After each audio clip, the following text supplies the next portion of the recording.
Folks, Black Star Network is here. Hold no punches. I'm real revolutionary right now. Support this man, Black Media. He makes sure that our stories are told. Thank you for being the voice of Black America, Roland. Stay black. I love y'all. All momentum we have now, we have to keep this going. The video looks phenomenal. See, this difference between Black Star Network and Black-owned media and something like CNN. You can't be Black-owned media and be scared. It's time to be smart. Bring bring your eyeballs home. You dig?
It's Friday, October 27, 2023. Coming up on Roland Martin Unfiltered, streaming live on the Black Star Network. Ooh, Kentucky's Republican Attorney General Daniel Cameron, who's running for governor, he is, mad, upset, angry, hot under the collar with Black Voters Matter because of a radio ad they dropped calling him Uncle Daniel Cameron. We'll talk with Cliff Albright, co-founder of Black Voters Matter, about the condemnation of Uncle Daniel Cameron. Also, we'll examine why mobilizing the black vote post-Obama has been difficult. The director of the Black Voter Project will explain what he's finding in his latest research. The attack on voter rights continues. Dr. Wes Bellamy, the Chair of Advocacy at 100 Black Men of America, will discuss why we must keep fighting for our voices to be heard and what must be done to specifically mobilize black men. A Pennsylvania judge reinstates the murder charges against a former cop who shot a motorist in Philadelphia within seconds of arriving on the scene. That and more will break down. It is time to bring the funk on Roland Martin Unfiltered. Streaming live with the Black Star Network. Let's go. He's got it. Whatever the miss, he's on it. Whatever it is, he's got the scoop, the fact, the find. And when it breaks, he's right on time and it's rolling. Best believe he's knowing. Putting it down from sports to news to politics. With entertainment just for kicks, he's rolling. It's Uncle Roro, y'all. It's Roland Martin, yeah. Rolling with Roland now. He's funky, he's fresh, he's real, the best, you know he's Roland Martin now.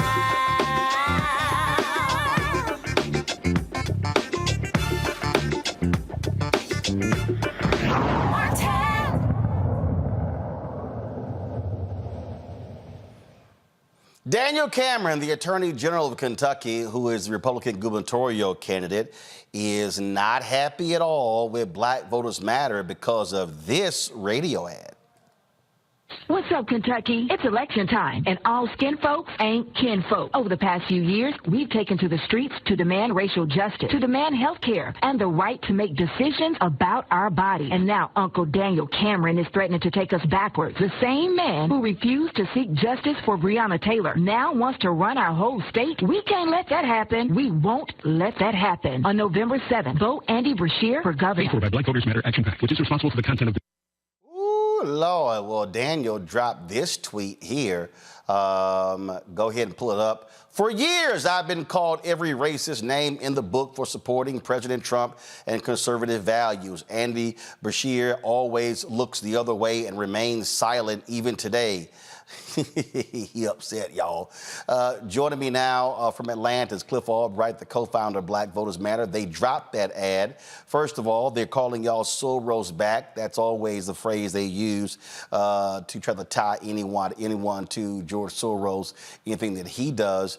So, Cliff, why did y'all drop this ad and use that language against upset Daniel? Yeah, thanks for having me on, Roland. I mean, we dropped it very simply, right? Because it's the truth. You know, everything that we mentioned in the ad, he hasn't attacked the accuracy of the ad at all. Did you or did you not let go and refuse to charge the people, the police officers that killed Breonna Taylor? So you don't want to talk about the substance of the ad. He want to talk about the Uncle Daniel Cameron. And technically, we didn't call him Uncle Tom, right? That to do so actually would probably be more of an insult to the actual Uncle Tom, but that's a whole nother story. But, you know, the uncle could have been anything. It could have been Uncle Ruckus. It could have been Uncle, like, you know, we call Maxine, Congresswoman Maxine, auntie. Maybe we was using it affectionately. The fact of the matter is, as soon as he heard it, he heard Uncle Tom, right? You know what we say, Roland, hit dog will holler. He's hollering mighty loud. He saw himself in an Uncle Tom attack. But at the end of the day, what it's about is basically just reminding our folks that this is the same man who's been against our community, not even just in terms of the Breonna case, the Breonna Taylor case, right? Say her name, but everything else. Look at what he stands for. Look at his attacks against healthcare and trying to peel back the Medicaid expansion that took place in the state. That is a direct attack against the health of Black communities. Look at his attack, unsolicited attack against affirmative action, where after the Supreme Court had their affirmative action case, which dealt only with education, here comes Daniel signing a letter with a bunch of other attorney generals, basically warning companies that they need to end their affirmative action hiring policies. Ain't nobody asked him to send a letter. That wasn't even what the Supreme Court decided. He just went and took it upon himself to go out and pursue such a letter, which again directs our communities, attacks our jobs, attacks our wages, attacks our families. So it's not even just his stance on the Breonna Taylor case and police accountability. It's issue after issue after issue where he has shown himself to be just as much of a threat to the Black community as the staunchest white supremacist. You don't have to be white to pursue and reinforce white supremacist policies. As we said in the ad, all skin folk ain't kinfolk. And you laid out all of those particular issues. And when we talk about Breonna Taylor, first of all, the federal trial begins on Monday for one of the officers who was involved in that. It was Daniel Cameron who, I found nothing. But it's amazing how the feds found stuff and have already gotten guilty pleas, but he found nothing and did nothing.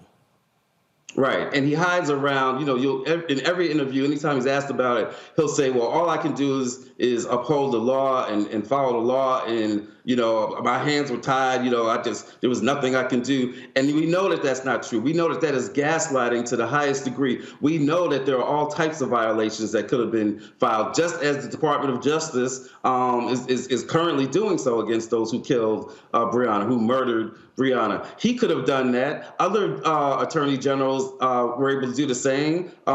Keith Ellison in Minnesota was able to do the same. I mean, so there have been others at the state level, at the county level, and at all levels have found it somehow within the law to enforce when police officers kill a Black person.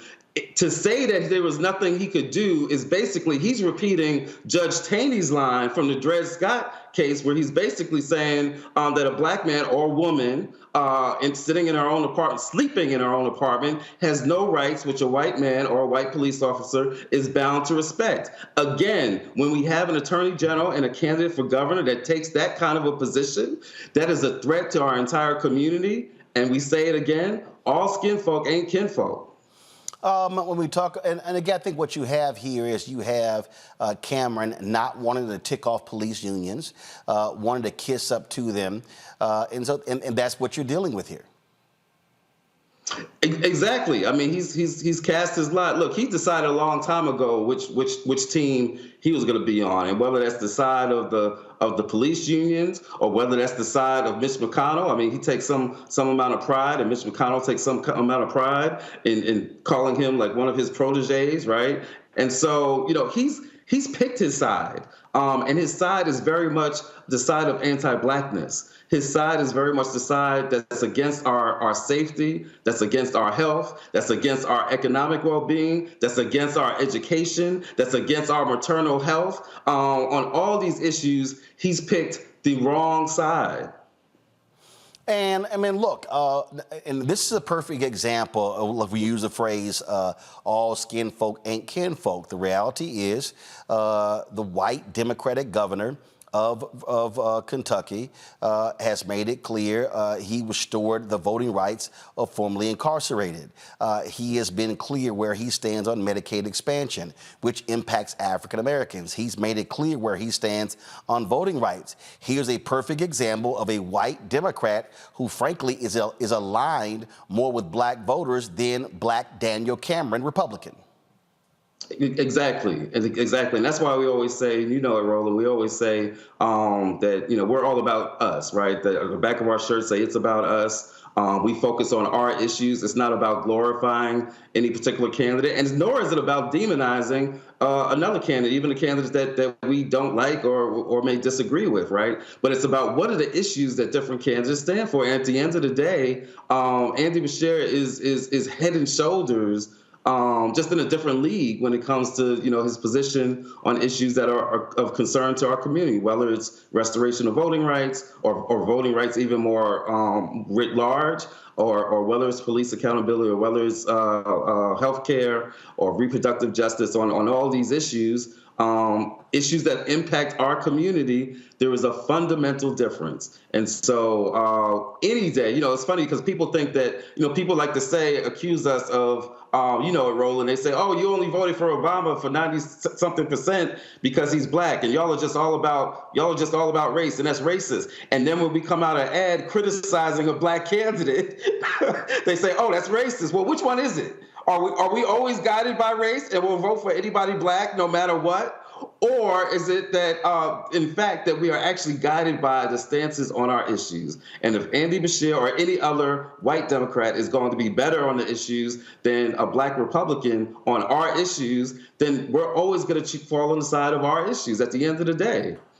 And that's what it boils down to. In black folks in Kentucky, it's abundantly clear that Daniel Cameron has not been on the right side of the issues that black folks care about. It's abundantly clear, and that's why we're doing what we're doing. Because you might have some folks that don't know that it's that clear, right? Maybe they don't know about all these issues. Maybe they know about the Breonna Taylor, but maybe they get confused when he gaslights us and he says, well, I did everything that I can do, right? Or maybe they don't know about his position on healthcare, or maybe they don't know about his anti-LGBT positions or any of the other positions. He's got a thing on the Attorney General's website, Roland, not his campaign website, the Attorney General's website, that says that one of his top priorities, you go to the website right now, pull it up, one of his top priorities is to stop wokeness. You are the Attorney General of a state talking about that your priority is to stop wokeness. You sound like DeSantis, and we don't need another DeSantis in the state of Kentucky any more than we need him in Florida or any place else. And here's the other deal. He is standing foursquare with Donald Trump, and we damn sure are not. And so if he wants Trump back in office, that absolutely is not beneficial to black people. Yeah, I didn't even talk about that. Thanks, Roland, for bringing that back up. I didn't even mention that. Yeah, he stands squarely with Trump. He says Trump is good for the country. Even when asked specifically, you can listen to interviews when he's been asked specifically and repeatedly, because evidently the person doing the interview just couldn't really believe what they were hearing, where they asked him about specific things that he has said about the black community, about specific policies, about specific things that he said about predominantly black or African descent countries, right?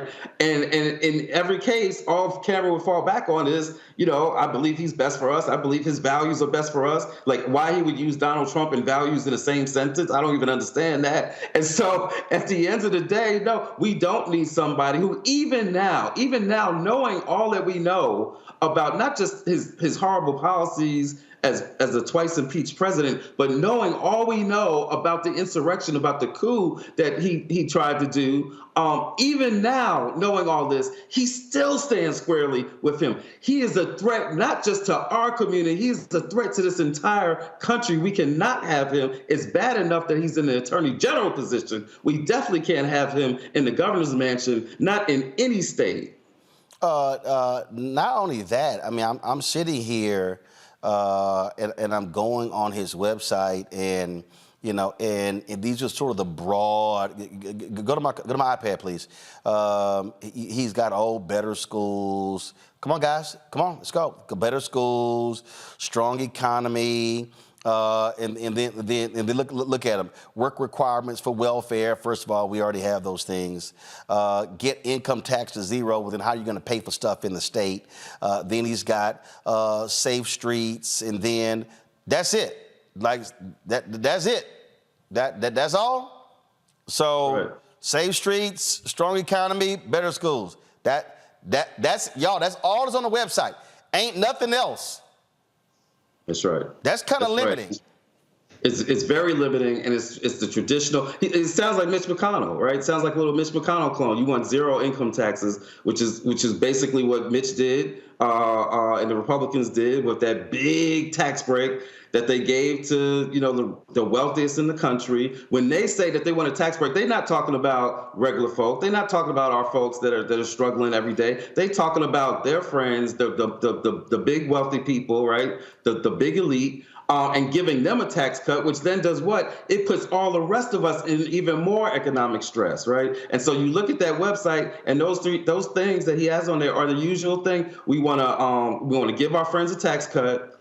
We're gonna scare you to death about crime. So we can talk about safe streets, right? Which just means more police, more profiling, right? More black folks getting shot. And then he's got the schools thing on there, which we know is really just code for the privatization that they're trying to do to our school systems all across the country. That's the usual stuff. That's just Mitch McConnell light. That's Donald Trump light. And we don't need that. Again, it is rooted in anti-blackness. It is a threat to our community. It's a threat to the entire state of Kentucky. It's a threat to the entire country if we allow him to elevate. And just real talk, it would set our movement back to allow the person who, next to the police officers who killed Breonna Taylor, who killed Brother George Floyd, next to them, the face of this anti-blackness of that period is Daniel Cameron, the leading face that was most staunchly saying, no, we're not gonna prosecute these police officers. To allow this person, after we were in the streets for months talking about how our lives matter, talking about police accountability, to allow this person to rise to the level of governor would really be a setback. So it would be dangerous. It's dangerous for our community. It's dangerous for our families, but it's dangerous for this entire country and our movement. So I just want to show folks again. Go to my computer, please. So this is the plan of Daniel Cameron. His vision for Kentucky. It's three things: better schools, strong economy, safe streets. This is the issues and priority of Andy Beshear.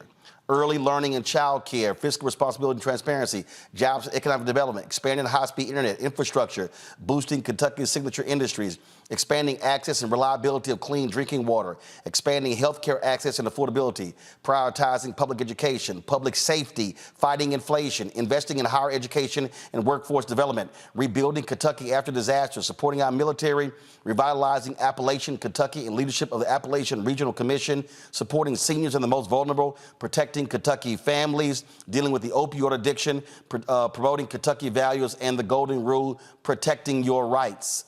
Sounds to me like there's a lot more broader plan here. In fact, right here, he has in here vetoed a bill creating additional obstacles to voting.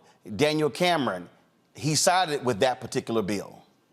Mm-hmm. Yeah, people sometimes, some of the critics of Black Voters Matter. And let me be clear: today I'm speaking on behalf of our PAC side, Black Voters Matter Action PAC. That's who actually did the ad, as you hear in the disclaimer. And sometimes we get accused of, oh, y'all just for any Democrat or whatever. And no. We criticize Democrats. We criticize President Biden when he wasn't doing enough on voting rights. We criticize other moderate Democrats. We've been asked to get involved in races in some states for some candidates where we take a look at the candidate. We just we can't do that. It's not consistent with our issues, with our values. We're not going to use our scarce resources. In this situation, we have absolutely no problem saying that there is a stark difference between the policies pursued by Governor Beshear and the policies and the track record, the dangerous track record of Uncle Daniel. And so, and I want to add this too. It's interesting, Roland. This, as you played, this was the radio version. They haven't even seen the video version of the ad. When he sees that, he's gonna really flip out, right? And so why is it that he's even paying so much attention to this ad? What he knows is if he really thought that he was going to get all the support that Mitch McConnell gets, that other white Republicans get, he wouldn't be paying attention to our little radio ad, right? But he's scared. He's scared because he's counting on digging into a certain amount of Black support. And when he hears an ad that criticizes his stance on our issues, the issues that our community cares about, that worries him. And so this ought to be a message to anybody watching this race that he is vulnerable, but it's going to take deeper work, more resources to reach Black folks so that we can get this message to them that, again, all skin folk ain't kinfolk, that we can't trust Uncle Daniel, and that we've got to come out and vote. Indeed. Cliff Albright, we appreciate it. Thanks a lot. I can't wait to see the video. It's coming, Roland. It's coming. All right. Got to go to break. We come back. We'll talk to our panel about this and cover up more news of the day. Folks, you're watching Roland Martin Unfiltered on the Black Star Network. If you're watching on YouTube, be sure to hit the like button, y'all. We want to get at least 2,000 likes every day. It ain't that hard. Y'all love to comment. We'll just hit the like button. Also, support us in what we do. Your checks, money orders, with your contributions to Cash App, PayPal, Venmo, Zelle is critically important for what we do. Send your check and money orders to P.O. Box 57196, Washington, D.C. 20037-0196. Cash App, $RM Unfiltered. PayPal, R Martin Unfiltered. Venmo is RM Unfiltered. Zelle, Roland at RolandSMartin.com. Roland at RolandMartinUnfiltered.com. And be sure, of course, to download the Black Star Network app, Apple phone, Android phone, Apple TV, Android TV, Roku, Amazon Fire TV, Xbox One, Samsung Smart TV. You can watch our 24-hour streaming channel, folks, on various platforms, including Plex TV, Amazon News, Amazon Freevee, and Amazon Prime Video. We'll be right back. I'm Dee Barnes, and next on The Frequency, we talk to award-winning screenwriter and director Chanel Dupree about her film, You Think You've Grown, the adultification of young Black girls. This is a conversation that all women can relate to. This woman was like, oh my God, I went through this when I was a kid. She wore something, it was a maxi dress, but the way it fit on her body, this female teacher thought that she looked too grown and spun her around in front of a male teacher and said, do you think she looks grown, right? Oh my God. So that's next time on The Frequency on the Black Star Network. Don't you think it's time to get wealthy? I'm Deborah Owens, America's Wealth Coach, and my new show on the Black Star Network focuses on the things your financial advisor or bank isn't telling you. So watch Get Wealthy on the Black Star Network.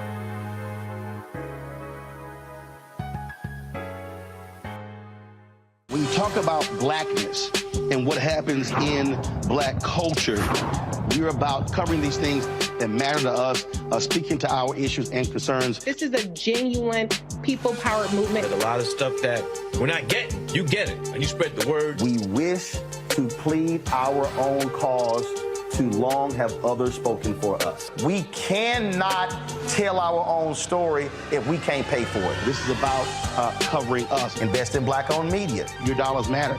We don't have to keep asking them to cover our stuff. So please support us in what we do, folks. We want to hit 2,000 people, $50 this month, raise $100,000. We're behind 100,000, so we want to hit that. Y'all money makes this possible. Checks and money orders go to P.O. Box 57196, Washington, D.C. 20037-0196. The Cash App is $RM Unfiltered. PayPal is R Martin Unfiltered. Venmo is RM Unfiltered. Zelle is Roland at RolandSMartin.com. I'm Marissa Mitchell, a news anchor at Fox 5 DC. Hey, what's up? It's Tammy Roman, and you are watching Roland Martin Unfiltered.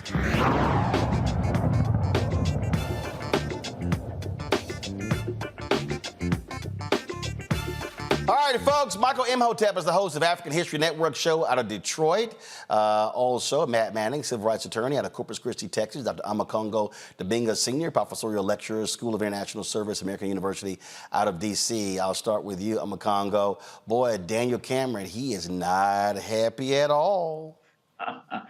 And it is great to see. And the way Cliff talked about it could have meant any Uncle Ruckus or just any that had me going. But he should be concerned because, when you meet people like Tamika Palmer, the mother of Breonna, and you see the activism, we are showing, and Cliff is showing, and all of the other groups on the ground are showing that we have not forgotten Kentucky. And people always have this mentality that when it comes to our type of activism and things that we do, that just give it some time, it's just going to blow over. We have shown that we're going hard in Kentucky. And as you've always said, Roland, on this show, you got to support organizations on the ground. I didn't hear any mention in your entire conversation about anything that the DNC was doing or partnerships with the DNC. Taking it right to the people is where we need to be devoting our resources. And Cameron should be concerned because he is still identifying of somebody who is a criminal, who is charged, and how many different trials. He wants to ride with him and go down with him. Well, what is Trump really going to do for him at this point? Now, I can understand if you want to enjoy the support of a Mitch McConnell down there in Kentucky, but to continually tie yourself to a man who's multiply indicted and facing all of these different charges,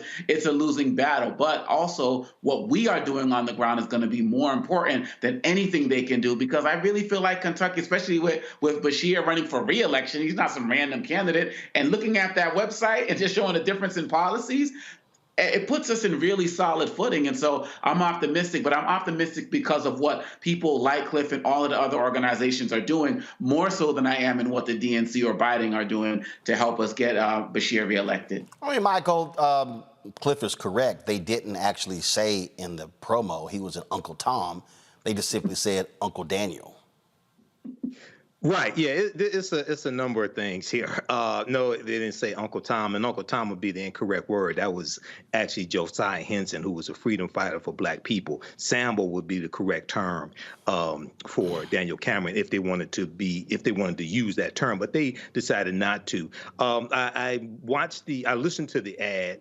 The ad is not racist at all. What this is a hit dog that's hollering, who's trying to deflect from his record and doesn't want to stand on his record, doesn't want to have to defend his record. So then he wants to call a Black organization racist against him, but he continues to push policies that are in opposition to African Americans. Now, for the sake of accuracy, I don't support Daniel Cameron, don't support the majority of his policies, but I'm on his website right now, and I saw you talk about the better schools, strong economy, safe streets. You have to scroll down below that, and right before the video, he has a link. Click here to read Cameron's catch-up plan. So this is a 5-page catch-up plan, and then if you scroll down below the video, he has 2 more links that go to PDFs that explain his policies. Okay, now I don't agree with his policies, but just for the sake of accuracy, scroll down below those 3 bullet points.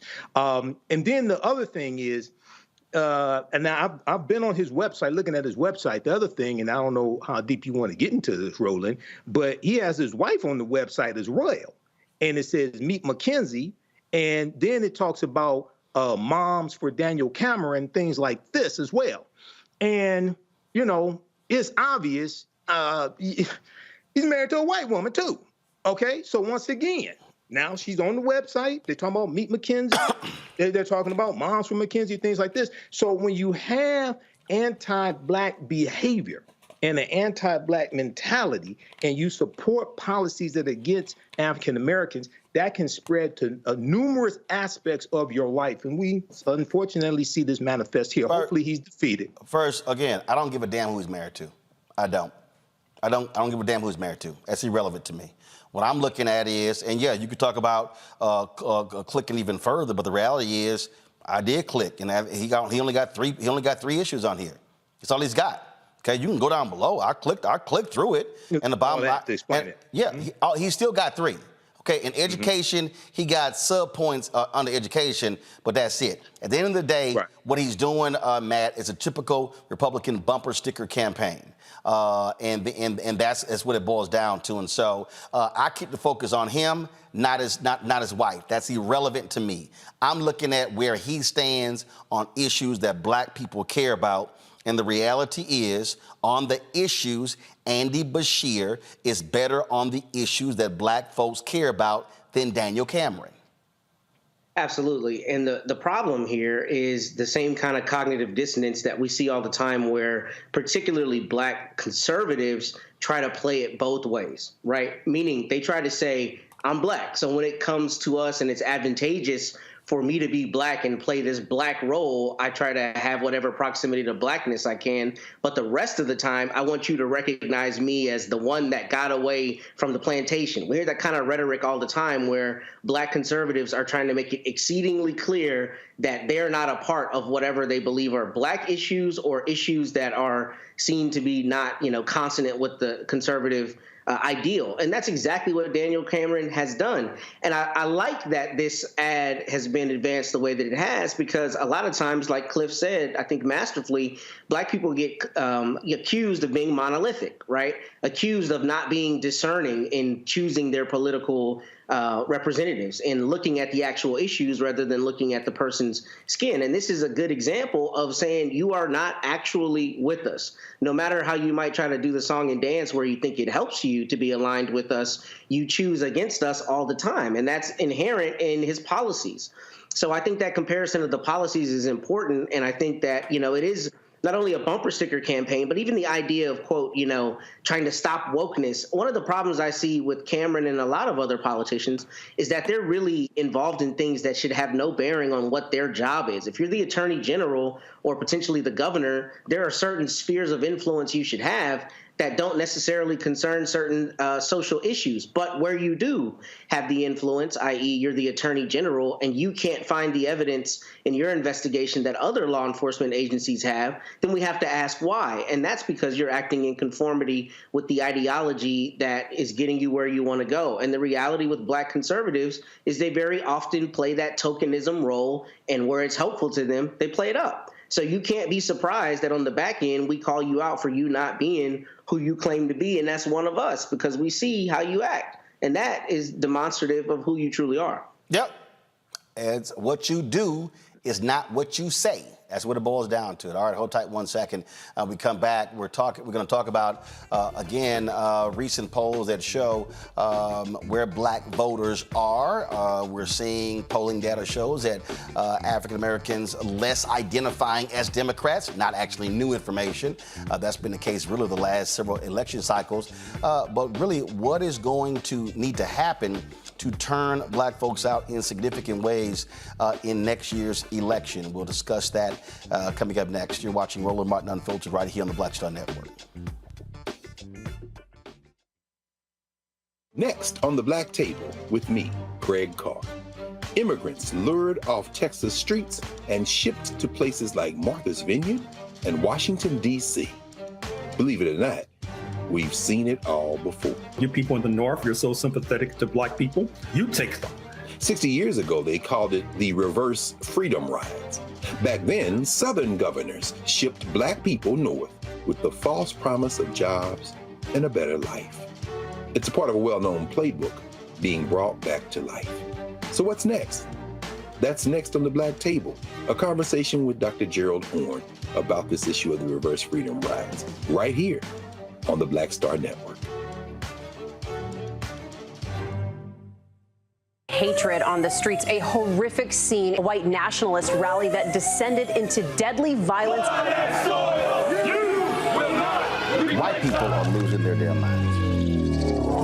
As an angry pro-Trump mob storms the U.S. Capitol, we've seen We're about to see the rise of what I call white minority resistance. We have seen white folks in this country who simply cannot tolerate black folks voting. I think what we're seeing is the inevitable result of violent denial. This is part of American history. Every time that people of color have made progress, whether real or symbolic, there has been what Carol Anderson at Emory University calls white rage as a backlash. This is the rise of the Proud Boys and the Boogaloo Boys. America, there's going to be more of this. Here's all the Proud Boys, guys. This country is getting increasingly racist in its behaviors and its attitudes because of the fear of white people. The fear that they're taking our jobs, they're taking our resources, they're taking our women. This is white fear.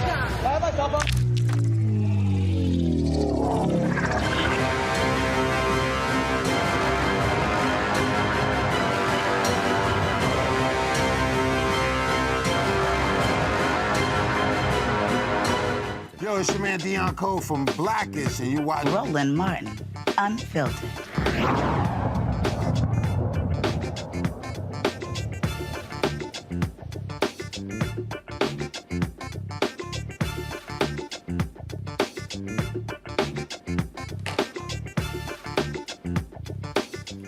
All right, folks, the recent Louisiana primary shows black folks are simply not showing up at the polls like they did when Barack Obama ran for president in 2008. That's no shock. The reality is many people expected that. But if you look at 2010, 12, 14, 16, 18, 20, 2022, you've seen that number go down. My next guest has been researching why mobilizing black voter post-Obama has been so difficult. Joining me from Sacramento, California is Christopher Tyler, the director of the Black Voter Project and co-founder of Black Insights Research. Victor, glad to have you on the show. What's the top points of your research? So, as you mentioned, it's no surprise black turnout is down and has been down since 2012. I have a slide that shows really the drop in voter turnout over the last 10 years now it's been. So from 2012 to 2016, we've seen differences in upwards of 6% voter turnout nationally, and even larger differences across some of the most important battleground states. And those differences continue to persist from 2016 to 2020. And this comes from data from the Center for American Progress, suggesting that there's a ways to go to get black folk out to the polls at the same rates as they were during the Obama administration, and the Democrats are falling behind there. Another slide that I brought shows that this coming election in 2024, there are some significant gains to be made across congressional districts now. Looking at Democrats regaining the House here, there are significant districts with large percent African American that are swing districts, right? And here you see in North Carolina, New York, Ohio, districts that are going to go, suggested to go one way or another, Democrat or Republican, just by a few points here. And then we look at Louisiana, right, which we were just talking about, another swing district there that's over 30% black.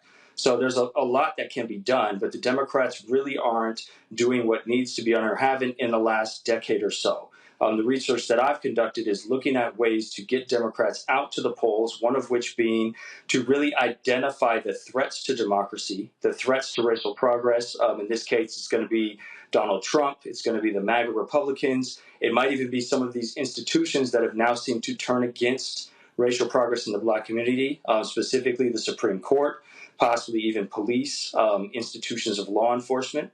And my research suggests that identifying these institutions as a threat to the community is one of the most significant ways to get black folks to care about politics, to feel it's important to turn out to politics, and to get out there and vote. So, again, if you begin to unpack this here, and I'm going to throw this out, and this is obviously going to tick off some of our people, but they'll get the hell over it. And I've been saying this for a very long time here. When Obama ran in 2008, he did not need the political infrastructure that had been in place in the Democratic Party since Reverend Jackson's run in 84 and 88. In 1988, Reverend Jackson, at his insistence, with the installation of Ron Brown as DNC chair, with the work of the late Dr. Ron Walters, with the work of Harold Ickes and others, they actually created an infrastructure that was in place, a funding infrastructure, you name it. When Obama runs, he doesn't need it. You had where David Axelrod determined that what they did need to spend money on black infrastructure, black-owned media, things along those lines, because frankly, they already had the votes. Same thing happened in 2012. We saw the dismantling of also the DNC's political infrastructure with Obama for America, which then was created. And so you sort of had the DNC that was gutted, and then you had this this entity that he controlled. I kept saying then, hey y'all, he only gonna be there 8 years. It's gonna be folks running after that. And ever since he left in 2017, they have been trying to repair all of the damage that was caused by completely saying, we don't need that infrastructure. Your thoughts? Yeah, I think you're onto something there. The Democrats really did take advantage of and kind of take for granted the turnout that they got from black voters during the Obama administration. There's a long line of literature that suggests the first of any when it comes to political representation creates extreme levels of enthusiasm. The hope and change sort of mantra played on that, and black folk turned out in droves at historic rates to elect Barack Obama. Research showing in 2012, right, black turnout for the first time in American history since we started recording turnout in the 1940s and 50s surpassed white turnout levels as people came out to vote for Obama. And so I think it was sort of taken for granted that this American president changed the way that the political spectrum looked with black turnout at such high levels in states like North Carolina, Virginia, Ohio, Michigan, these swing states that have significant black populations but aren't overwhelmingly black, went Democrat rather easily along with the high turnout rates in general across the country. We fast forward to 2016, 2020, this excitement, especially among the black community, had tapered off and fallen off. And the Democrats were no longer sort of riding this wave of historic black turnout, but as you mentioned, had not yet decided to reinvest and reinvigorate their Democratic machine in ways that were needed, right? And we see statewide levels such as Abrams' campaign working to do this in places such as Georgia, but on a national scale and in as many battleground states as are needed to maintain the Obama coalition from 2008 and 2012 was nowhere to be found. And it's really not going to be found again, because who knows when we're going to have another candidate that we can consider a first, maybe possibly a black woman candidate that will inspire the black community in similar ways. But here's the deal, and I'll say this here. I have been very clear on this, and again, I've been saying this for years. And that is, if anybody who's black running, they cannot use the exact same playbook that Obama used. And here's what I mean by that. There was a 9-point gap between black men and black women in Obama's re-election with Romney in 2012. There was some dissatisfaction there. Whether we want to own it or not, there were a lot of people who felt that more could have been done.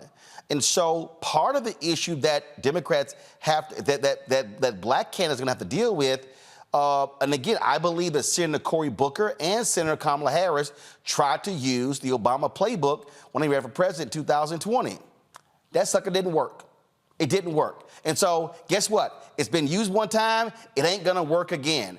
Black voters are going to be making demands of any black candidate because they're going to say, hey, we see how we voted for Obama. That's just a fact. And so I think that people have to understand the newness, the first time seeing the first black family, blah, blah, blah. As I kept saying, hey, guess what? We stayed at the inauguration parade for 8 years. Everybody else left, and they actually got to work. And so Democrats cannot sit around and go, hey, where's the second black hope, or turn them out. what has to happen here, and I've been very clear on this, and a lot of other people get mad when I say it on these mainstream media shows, Christopher, and I'm gonna talk slowly when I say this.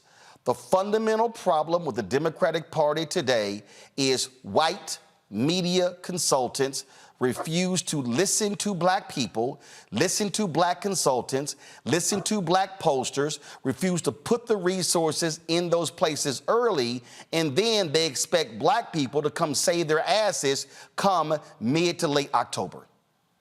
I mean, you said it perfectly. I think one of the most recent sort of research experiments we put together speaks to this. We ran what's called a conjoint experiment on a national poll of black folk. This is something that I don't know if has ever been done before, where we asked respondents, this is only black respondents, to select between two candidates as we varied the different characteristics of those candidates.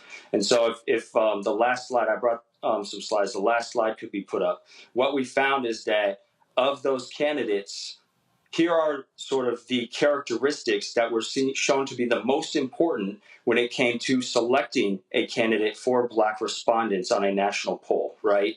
And so, of course, they wanted a black person, wanted a female candidate, wanted someone who was middle-aged, around 85, with 8 years of experience in politics, picked someone who's a state legislator compared to some other occupations, was important that someone was an ally of the Black Lives Matter movement, actually preferred someone endorsed by Sanders rather than endorsed by Biden, and preferred someone who was a veteran. And so as you can see on the left side here of the findings, right, the most important factors here when deciding between potential candidates was someone's support for Black Lives Matter, someone's race, and someone's years in politics. And so trying to build that perfect candidate is going to be a really hard sell, and it's going to be really difficult for Democrats to find someone who fits that same mold, if not impossible, as you mentioned, right?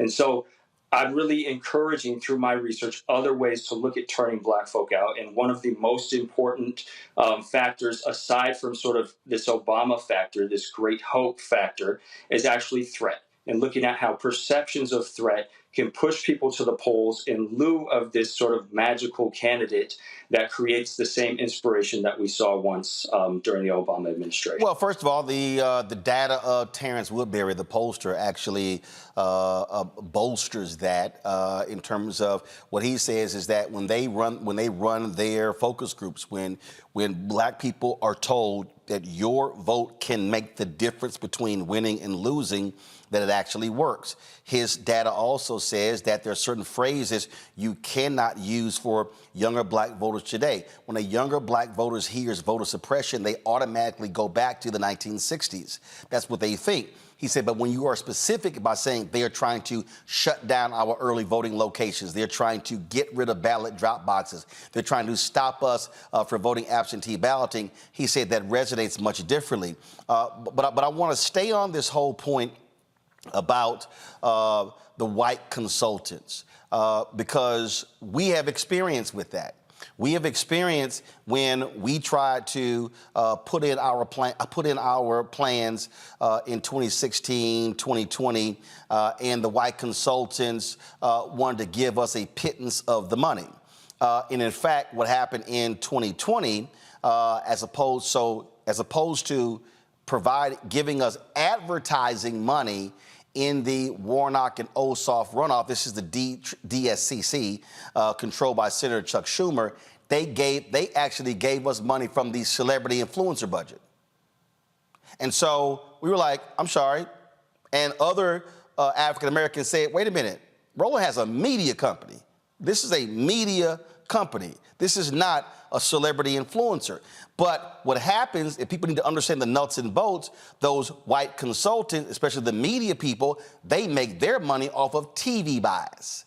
And so they don't want that money to go in a ground game and non-television because that's less money goes in their pockets. And when the election is over and the candidate loses, they just go on to the next campaign to make more millions. And so there has to be a true reckoning, I believe, not just, and this is all the mistake that people keep making. What Jamie doing? People don't realize today the DNC does not take in a lot of money. The reality today with super PACs and things along those lines, DSC is taking in less money. So he's not controlling this apparatus. We're talking about the Democratic National Committee, the Democratic Governors Association, the Democratic Congressional Campaign Committee, the Democratic Senatorial Campaign Committee. We're talking about American Priorities, all of those PACs. We're talking Emily's List. We're talking the environmental lobby. We're talking all of these groups where the billions are being spent. The fact of the matter is, very few of them, including the pro-choice folks, a lot of them are not making black folks a primary priority and putting the resources behind it. They're paying lip service, and that's why you see the turnout that you're seeing. I agree. I think that making black folks a priority in more than just sort of this ancillary spending is gonna have to take place for Democrats to have the same wins and gains that they expect or that they want, and that we saw during 2008, 2012 elections and the midterms there between. When you talked about some of these other pollsters and some of the findings they have, and as their work sometimes falls back into these traditional tropes of, well, if we just tell people what the Democrats are doing and we explain to them that the Democrats are working to their benefit, they will turn out and vote. And there has been some evidence that that's the case. But when we conducted our own focus groups, we found that especially among low propensity voters or the black voters that are the hardest to turn out, they have very little faith in the Democratic Party at all. They hardly recognize Democratic leaders, even black Democratic leaders, and have low levels of political information. But the one topic that resonates the most with them is the Republicans, is Trump, is MAGA, is the threat that the GOP has. This is what got them out of their chairs, got them talking, got them interested in politics again. And so, from my own research and from the research that I've done with my firms and with my polling project, we're really pushing away from sort of these traditional, well, we just have to sell people on the Democratic Party right now, especially for black folk. That's not shown to be productive. No. We have to push people towards, okay, if you don't vote, if you don't turn out and vote and specifically vote for Democrats, the outcome that Republicans are going to put in place, something that we're kind of seeing in Louisiana after the recent election there, is going to be far worse than you ever imagined. Right, and that's what I call connecting the dots. And I try to spend a lot of time walking people through policy decisions. This is what the policies are going to look like if a Republican House is in charge, a Senate, or in the Oval Office compared to when there's a Democrat. And again, I tell people, I don't fall in love with candidates. I fall in love with policies. And I'm looking at what is the policy outcome. And also, I can't look at a singular policy. Look, there are some people out there, they only vote based upon the issue of abortion, whether you're anti-abortion, whether you are pro-choice. Not me. I got to look at a multitude of issues because in terms of how I examine. I'm going to go to a break. We're going to come back and pick up on this because there's something else that I want to get at that people need to understand. We start talking about people who self-identify, because that's part of the conversation as well.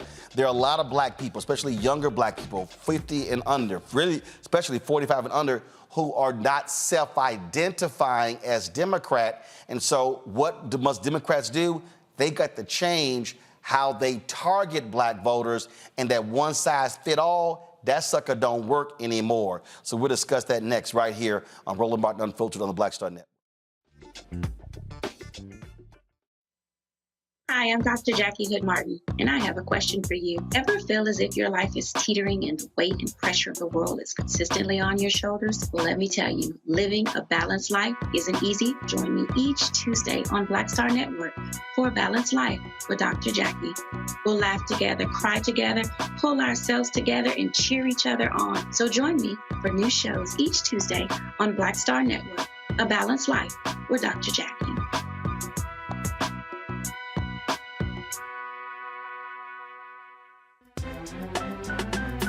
I'm Faraji Muhammad, live from LA. And this is The Culture. The Culture is a two-way conversation. You and me. We talk about the stories, politics, the good, the bad, and the downright ugly. So join our community every day at 3 p.m. Eastern and let your voice be heard. Hey, We're all in this together. So let's talk about it and see what kind of trouble we can get into. It's The Culture, weekdays at 3, only on the Black Star Network. I'm Dee Barnes, and next on The Frequency, we talk to award-winning screenwriter and director Chanel Dupree about her film, You Think You're Grown, the adultification of young Black girls. This is a conversation that all women can relate to. This woman was like, oh my God, you know, I went through this when I was a kid. She wore something, it was a maxi dress, but the way it fit on her body, this female teacher thought that she looked too grown and spun her around in front of a male teacher and said, do you think she looks grown, right? Oh my God. So that's next time on The Frequency on the Black Star Network. Don't you think it's time to get wealthy? I'm Deborah Owens, America's Wealth Coach, and my new show on the Black Star Network focuses on the things your financial advisor or bank isn't telling you. So watch Get Wealthy on the Black Star Network.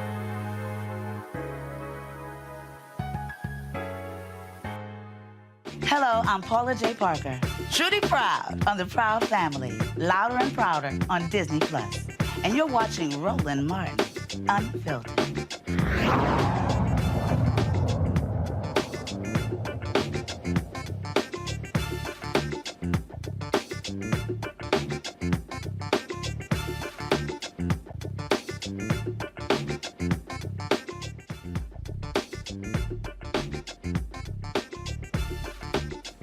So I paid attention to the self-identification aspect of Black voters for the last 35 years. I began to see and hear it when I was in college. So I was at Texas A&M from 1987 to 1991. And there, through the conversations I was having with classmates, I was hearing how they were not self-identifying as Democrats, like our parents. And so that doesn't mean that they weren't voting Democrat or heavily leaning Democrat. They were not self-identifying. Well, in the past 35 years, that number has only grown. I saw some data yesterday in North Carolina. An increasing number of African Americans are now calling themselves independent as opposed to checking off Democrat. Christopher, the reason that is important is because when you start now examining demographics, meaning age groups, and you now start examining where a Black voter is in 2023 compared to a Black voter in 1983, the strategy has to change. What I mean by that is there has to be more micro-targeting. When Andrew Gillum, when he lost in Florida, governor, he lost by 30,000 votes. Exit polling data showed that 18% of Black women had voted for Ron DeSantis. Some people say, well, that was unreliable, the exit poll data, but here's what we knew. A lot of those Black women were voting based upon the opportunity scholarships that were in Florida for their children to go to different schools, in charter schools, school choice. That was an issue. We see that there are African Americans who are very much about, we ran to a woman in Georgia in 2022 when Warnock was in a runoff. And she said, listen, I'm a woman and the issue of Roe v. Wade is important. She said, but I ain't having no kids. She said, but I own a business. And so taxes is more important to me than Roe v. Wade. And so this was a Black woman. And so I think a part of this deal also is that these white Democratic strategists are going to have to wake up and realize that one size fit all don't work anymore. You're going to have apps micro-targeting to Black voters in a way that historically they've never had to do. No, Roland, you're absolutely right. The conversations we've had about our research with Democratic campaigns and organizations boils down to the fact that in order to make this type of campaign strategy work, it's not going to be a one-glove-fits-all, and it's going to have to be targeted based on census tracts, based on neighborhoods, and you're going to have to put money into advertising that you traditionally wouldn't do or that these campaigns might not have been planning to do from the beginning. And in doing so, that's how you're going to get black voters to turn out at the numbers that we saw in 2008 and 2012. And that's really the only way to do it, because a lot of these campaigns are also worried that as they continue to push possibly some of these messages towards black voters, they're going to turn off other parts of the constituency. And that's really where they get hung up in what direction do we go, right? Do we continue to push forward with the same campaign strategies that we've been doing for the last decade, or do we try something new and actually try to target black voters and mobilize? But they always come back to this, well, we have limited resources. Well, we're not sure exactly how that's going to affect the total base. We're not sure exactly how that's going to affect all the voters. And it's exactly like you're saying. If there's not a very strategic, targeted campaign for black voters, not just based even on statewide scale, but on district and neighborhood scales, it's going to be very difficult to get black voters out at the rates that these campaigns need in order to win some of these close elections. And before I go to my panel, this is very basic for Democrats. Okay, all those consultants could say whatever the hell they want to say. That's all cute. Here's what we know, and these are facts. The number one ranked group who vote Democrat are black women. The number two group, black men. That's 1 and 2. Now, in their minds, oh, well, we're going to get their votes. You might get the vote based upon percentage. The problem that we're talking about is turnout, the intensity of the vote. And what I have been saying on this show is that if black people turn out at 65, 70, and 75% of our capacity, we can sweep elections, but that ain't gonna happen if you do not have folks who are targeting them and putting the dollars behind them. Question for my panels. Matt Manning, you're first. Yeah, so the question I had for you was particularly about political trust and alienation. I know one of the things that you've looked at in your data is that issue, is political trust. And that to me seems to be the seminal issue here, no matter how people identify as Republicans or Democrats. And so my question to you is really twofold. One, how do you compile that data in terms of, determining how trusting people are into the system or not? And secondly, what is your suggestion in terms of messaging, particularly for Democrats, on how people can have a greater trust, black people have a greater trust in the system and therefore a greater buy-in, particularly when it comes to things like nonpartisan races? Because a lot of times on the local level, your local city council person doesn't even declare a party, right? And they're the one who has the most immediate effect on your life in terms of filling the pothole at the end of the street. So how do y'all address the political trust and alienation issue in your data? That's a great question. We've been looking at trust and alienation for probably about 10 years now, because we consider it also something essential to understanding black politics. When it comes to trust, we really break it down into what's called specific and diffuse trust, where specific trust is trust in sort of the temporary political figures, political symbols, what's going on in politics at that moment, where diffuse trust is really this broader trust in systems and in institutions. And for black, over time, we've shown we know that diffuse trust is always relatively low compared to other groups, just because of the history of discrimination and oppression that black folk have lived through. And so it's always been a struggle to get that level of diffuse trust up. However, our research and other research suggests that trust can be built, specific and diffuse trust, through representation that looks like the community and through substantive policy gains. However, it's going to be very difficult to get that type of representation and to achieve policy gains for the black community with turnout not at historic rates, at these levels that we're talking about, right?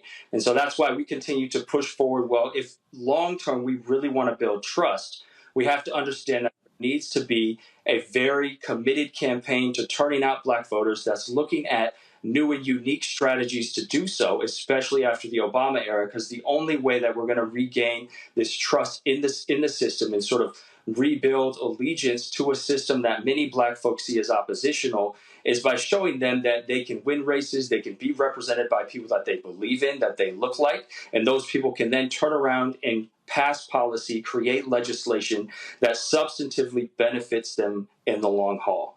And so, that's kind of our short and long when it comes to trust and alienation. But we absolutely agree this is a central issue to black politics and something that we've been researching for a while. Michael. Hey, Dr. Chris, thanks for coming on today. I've been to your website. You have a lot of good information there. We just spoke with Cliff Albright from Black Voters Matter. A couple of weeks ago, we had Omari Hosang on from Black Voters Matter in Louisiana. How can we create and increase a Black political infrastructure that can message to African Americans, educate us politically, educate us on the issues, the policies, and help turn out the African American vote? I do agree that the Democratic Party has to do a better job of messaging, but at the same time, I think this is about self-preservation for African Americans, and I think we have to take more control of our own destiny, and I don't think we can rely on the Democratic Party. We can use them as a tool, but can't look at them as a savior. How can we create a greater Black political infrastructure? I think that's a great question, and something that clearly we've been struggling with for decades now, how to create some sort of infrastructure that's self-sufficient and that doesn't rely on the Democratic Party or any party, therefore, to win elections or to pass legislation. To me, the first step is education, and to really civic education and an understanding of politics and the importance of politics in people's lives. From our focus groups, from our research, we found that most people see politics as a periphery issue, and that there's things such as paying rent, getting to work, getting their kids to school, dealing with healthcare issues, right, that they don't necessarily see as inherently political, but more as everyday survival issues that take up most of their attention. And so in order to move towards a system of infrastructure within the Black community where we have sort of community level support, individual level support that doesn't rely upon these political parties, we have to continue to find ways to educate people and to push people into a politicization that in which they believe that politics is just an essential part of the house that they're dealing with. We kind of have unique tools that have come about in the last 5 or 10 years, right? We have social media now and ways to telecommunicate with people that we've never had before. And so I think we need to continue to experiment with these and find creative ways to use the limited funding that many of our community organizations have to reach as many people as possible and sort of inform them of the importance of politics and building networks and building channels and organizations that bring people together with an understanding that politics needs to something that they consider as an important element of their everyday life, and it's intertwined with everything they do. But again, this is not like I'm trying to be careful here and not talk about it as something simple, right? That we should have done already. It's a very, very difficult hill to climb, and it's probably going to take a sort of nationwide organization to do it. And we've seen a little bit of that, right, in the wake of Trayvon Martin and some of the police killings over the last decade, the way that social media and the internet and some of these new technologies can be used to mobilize people, but there's still a gap between getting the information to people and actually building that infrastructure, right? Infrastructure similar to what we see maybe in a civil rights movement, right? Where it was necessary to go door to door and to talk to people. And so we kind of have to rely upon some of these old tactics of bringing people together along with possibly using some of the new technology we have.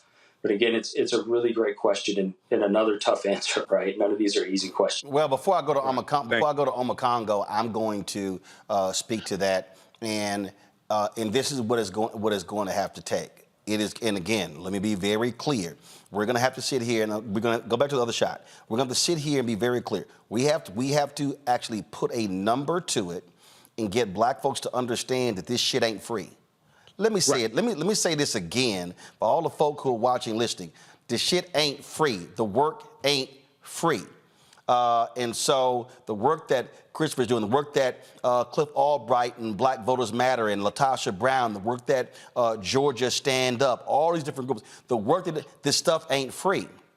And so it's a lot of people who spend their time out there talking about we need this and we need that and we need this and we should be doing that and we should be doing this here. And I'm sure Christopher, he hears all this sort of stuff. And then you're sitting there going, okay, but are you putting your money where your mouth is?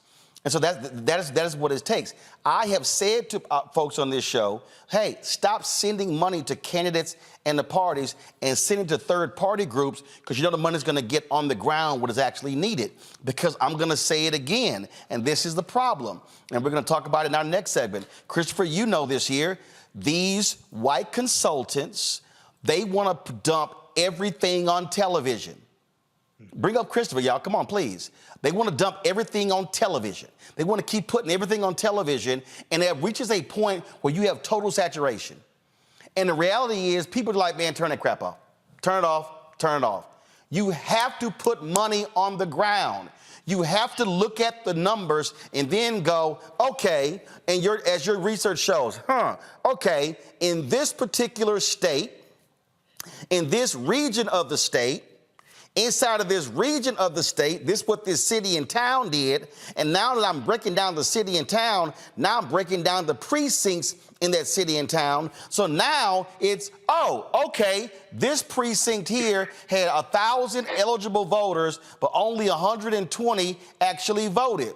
Okay, target people and resources to knock on those doors to at least get that number from 120 up to 500. And now target this precinct and this precinct and this precinct. One, that requires money. That requires people. And if you don't have that, then you're stuck hoping a campaign comes around to do it. And from what we've known, campaigns aren't doing that, right? Precisely. The most successful campaigns we've seen turning out black folks since the Obama era have been state, regional, or local campaigns, such as the Black Voter Matters, such as the campaigns in Georgia that are doing it sort of on their own, sometimes in coordination with parties, but most of the infrastructure is built over time on their own with their own resources that they've been able to gather. Absolutely. Omakongo.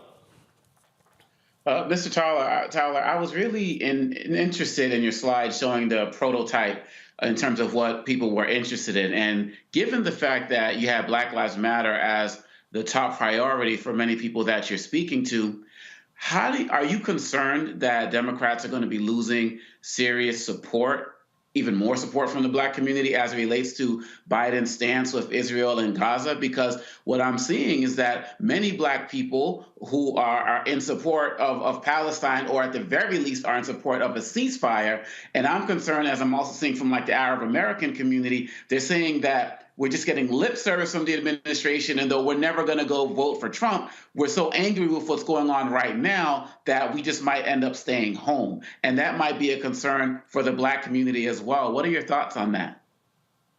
Yeah, I think that's absolutely a concern. So just to be clear, the experiment that I put up was juxtapositioning characteristics when it came to perspectives on Black Lives Matter. And so for us, the ideal candidate was an ally of Black Lives Matter, but this was compared to someone who did not show support or said they were not an ally of Black Lives Matter. So it doesn't necessarily say they're affiliated or anything, but their opinion on Black Lives Matter was one of the most important elements when understanding what made black respondents choose one candidate over another. And so, you know, the fact that the Democratic Party has not necessarily positioned themselves as an ally of the black community in many ways, right? But most recently, when it comes to this, the conflict in Israel and Palestine and the Middle East, it's definitely a worry and a concern that black voters will continue to lose even more enthusiasm. And now we're talking about possibly some high propensity black voters, or black voters that were planning on coming out and voting and have consistently voted are now being turned off even more.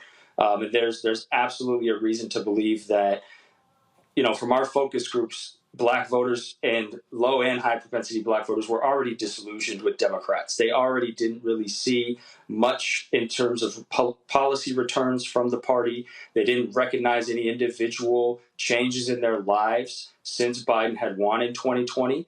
And so anything like this that can suggest sort of that the Democrat Party's intentions or attention is diverted somewhere else, rather than continuing to try and work for, as Roland put, the base of voters that is the most supportive of the party, can turn people off very quickly. And so, you know, you can see how conflict unfolds over the next year, possibly over the next few months. But there's absolutely the potential here for Black people in America to view Biden's sort of support of Israel as something negative for the Black community and something sort of prioritizing international affairs over what could be done for Black folk at home. Christopher Towler, we surely appreciate it. Thank you so very much. Thank you. Folks, hold tight 1 second. What is going to be done when it comes to reaching Black male voters? We'll discuss that next, right here on Roland Martin Unfiltered on the Black Star Network. Hi, I'm Dr. Jackie Hood Martin, and I have a question for you. Ever feel as if your life is teetering and the weight and pressure of the world is consistently on your shoulders? Well, let me tell you, living a balanced life isn't easy. Join me each Tuesday on Black Star Network for A Balanced Life with Dr. Jackie. We'll laugh together, cry together, pull ourselves together, and cheer each other on. So join me for new shows each Tuesday on Black Star Network, A Balanced Life with Dr. Jackie.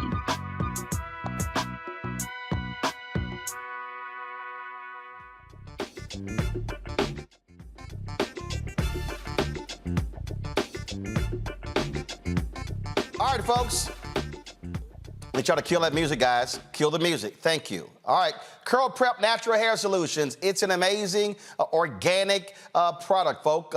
Two-step curl defining system for women, men, and children. Now, look at this video here, and you can be the judge. Folks are lining up to see the product in action at various hair shows, and when they take a seat to try it, they don't believe it's actually their hair. Now, you can buy the product at curlprep.com. Again, it's curlprep, curlprep.com. It works on all types of hair.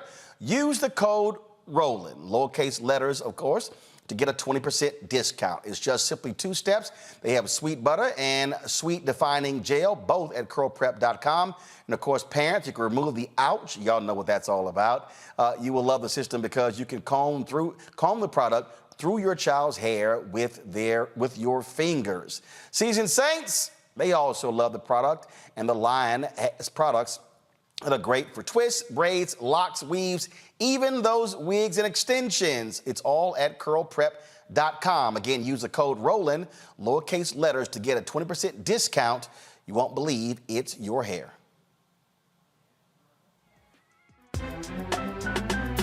I'm Faraji Muhammad, live from LA. And this is The Culture. The Culture is a two-way conversation. You and me. We talk about the stories, politics, the good, the bad, and the downright ugly. So join our community every day at 3 p.m. Eastern and let your voice be heard. Hey, we're all in this together. So let's talk about it and see what kind of trouble we can get into. It's The Culture, weekdays at 3, only on the Black Star Network.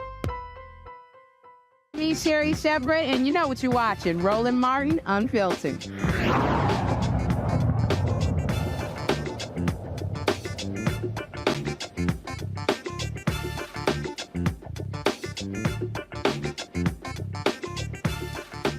I was talking to Terrence Woodbury, his research last year showed that Black male voter turnout in North Carolina played a role in the Republican keeping his United States Senate seat. Yeah, that's the actual data.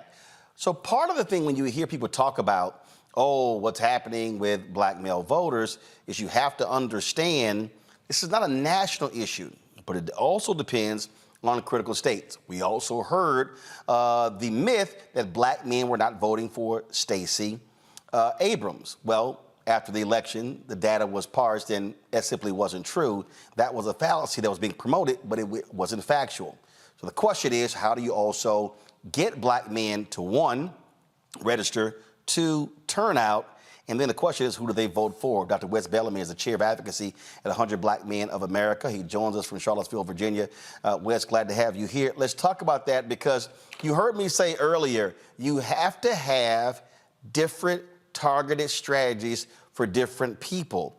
If Democrats are going to target Black men, you better have a specific targeting of them that's different from Black women.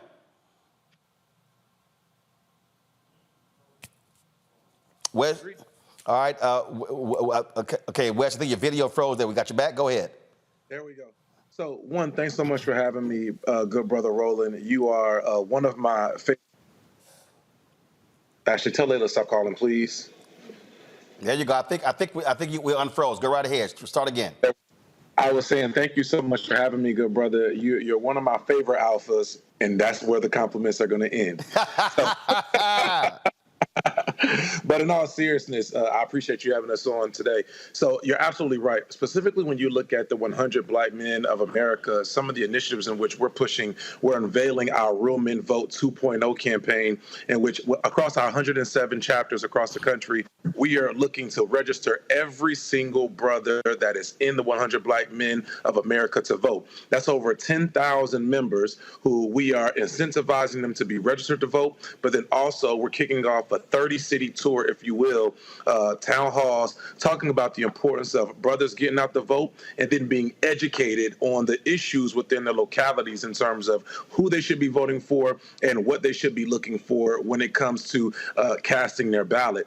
One of the things that I think that we often see is, one, just be candid, politicians and elected officials, as a former elected official, people take the Black male vote for granted. They'll only come around when election season is happening. We only see them have conversations about our issues with barbershop talks or come and talk with us brothers. And those initiatives, those ways of going and reaching brothers, they may fit for a certain segment, but they don't fit for everyone. So I agree with you. There has to be a multi-tiered and multifaceted approach, and that's what we're looking to unveil with the 100 Black Men. I also see organizations like the Black Voters Project and others looking at different strategies, also addressing and attacking the Black male vote. And I'm looking forward to not only collaborating with other entities, but us creating real, not only digital strategies, but strategies to fit a multitude of different brothers to engage us in the electoral process. Somebody asked me, they were asking me about this, and it was a very interesting conversation because I had to lay some things out that they didn't want to necessarily deal with. Mm-hmm. And this is what I said. And I said, let me be perfectly clear. I am astute enough to understand the paternalism of the civil rights movement, of the paternalism of this country, of misogyny in this country as well. There were a lot of people who made the assumption that men were not supporting Hillary Clinton in 2016 because she was a woman. And then I had to take the folks back to the data to show Black men, the 9-point gap between Black men and Black women with Obama and Romney in 2012. I said that was 2 men who were running. And so they then were like, well, I don't quite understand. I said, well, I'll give you an example. When Doug Jones won the special election in Alabama, every story, the entire storyline, Black women elect Doug Jones. And it was at 96%. But 92% of Black men supported Doug Jones. And what I have heard from a lot of Black men is that all they've heard is Black girl magic, Black girl magic, Black girl magic, Black girl magic, as if Black men are also not voting. Now, are Black women voting at a high rate? Yes. But that refrain is a turnoff to some Black men who feel as if they are deemed irrelevant. Your thoughts?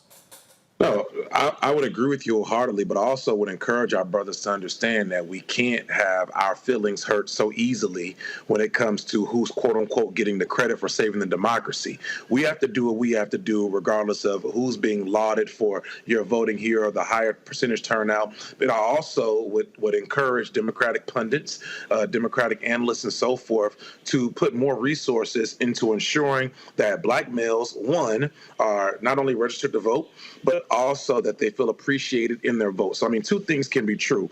Brothers can't be so sensitive when it comes to who's getting the credit for electing whom, but also there needs to be efforts and mechanisms made to ensure that we feel appreciated and valued when we do go out and vote. But I agree, and I absolutely agree with that, but perception does become reality. And we have to contend with this reality as well, and that is when we're talking about what they're hearing. And let's talk about the Biden administration. Oftentimes, Biden talks about, I said I was going to put a black woman on the Supreme Court, and I did. Absolutely right. Should have happened. Judge Ketanji Brown Jackson. Obama should have appointed a sister when he chose Merrick Garland. I was very clear on that. Biden talks about putting more black women on the appellate courts than all presidents combined. But one of the things that I've said to the Biden administration, you don't have a prominent black male surrogate. Yes. And I'm like, when I look, and again, I'm just being very clear. When I look at who was head of the OMB, a sister, look at the vice president, sister, and let me be real clear. I'm not knocking any of that. But what I am saying, if you're the Biden-Harris administration and you're trying to reach black men, who are they sending out who's a brother who can talk to brothers? Well, I'm not here to cape. No. Follow me. Let me answer the question. Right. I'm not caping for any party, but I'm giving an example of how campaigns and candidates need to understand your messengers are kind of important when you're trying to reach certain groups. Yeah, and I think the Biden administration would say when they send out a brother like the former mayor of Columbia, South Carolina, Mayor Steve Benjamin, who's the head of African American engagement, when they would send out someone like Vince Evans, who's over helping assist with the CBC and whatnot, they would, in my personal estimation, would say those are the persons who they're sending out to the black male community and saying you need to be engaged in some regard, the Antoine C. Wrights of the world and so forth. Now, is that enough? Absolutely not. And you know, just like I know, there needs to be more resources, not only poured into advocating for black males to be engaged in the voting process, but courting black males to stay engaged and being educated on why they need to be voting and or supporting the Biden administration if they so choose to. Here's another thing, though, I think we have to be candid about. There are a ton of misinformation programs and initiatives that are absolutely. And I cannot tell you how often I serve as the Housing Authority chairman of the Housing Authority Board where I live here in Charlottesville. I can't tell you how often when I'm in particular communities, how much misinformation is shared and how often I hear brothers now saying, you know, maybe I should take a look at the other side because they're supporting us in some regard because of some misinformation in which they've heard. Yep. So yes, there has to be resources, as you often allude to, being placed to specifically court, as my grandmother would say, the black male vote. But I think collectively, black folk as a whole need not be taken for granted. And that's where you see organizations like the 100 Black Men and others, the Urban League, NAACP, some of your legacy organizations, also new organizations like, again, Black Youth Vote, Black Voters Matter, and so forth, putting in the work on the ground to ensure that our brothers are educated so that they can make a decision that best suits them. And again, I'm a firm believer that misinformation is able to take hold when you have an absence of counter information. Yes. So yet we have to recognize that that is real. And Russia was very keen on spreading misinformation, specifically targeting black people and black men in 2020. Questions from the panel. On Congo, you're first. It's great to talk to you, Dr. Bellamy. I'm a big supporter of your work. I have a question relating to the hip-hop community. One of my concerns as it relates to the black male vote is that I'm starting to see more rappers coming out in support of Trump. I'm looking at Kivo, Waka Flocka Flame, Kodak Black, Sexy Red, and one of my concerns is that these are some of the people that are going to be driving away some of the youth vote, particularly in our community, which also ties into the last segment. And on the same side, I'm not hearing enough from members of the hip hop community that who are anti-Trump. What are your thoughts as it relates to outreach, as it relates to the hip hop community? Well, I actually posted about this on my Instagram page a couple weeks ago, and I think it's something for us to pay a great deal of attention to. Sexy Red, as you alluded to, came out and stated that, well, yeah, in the hood, people love Trump. Yeah, we love Trump. We're riding with Trump. Trump sent us those checks. You heard a rapper like Lil Durk say in his record, his smash hit All My Life with J. Cole, say people talk about those stimulus, but they really came through in the trenches. And a lot of folks, due to misinformation and not understanding that Congress, not the person 45, actually disseminated and sent the checks to the American people during the times of COVID. And because individuals aren't educated on how this process works and how resources and stimulus resources, if you will, are actually put in the hands of our communities, because by and large, the Democratic Party doesn't do a good enough job of educating people on the ground or empowering or resourcing those who are on the ground to educate folks, then again, you have misinformation that's spread. So when it comes to the hip hop community as a whole, one, I don't think it's fair, quote unquote, not saying this is what you're saying, but I don't think it's fair for us to say that we should be looking for rappers and entertainers to politically educate us, although they do have a voice. I would say that you have individuals like Jeezy, you have individuals like Jay-Z, you have individuals like Method Man and so forth, who have been vocal about the need for us to be on the front lines and voting with our brains and not just the misinformation that we're receiving on social media.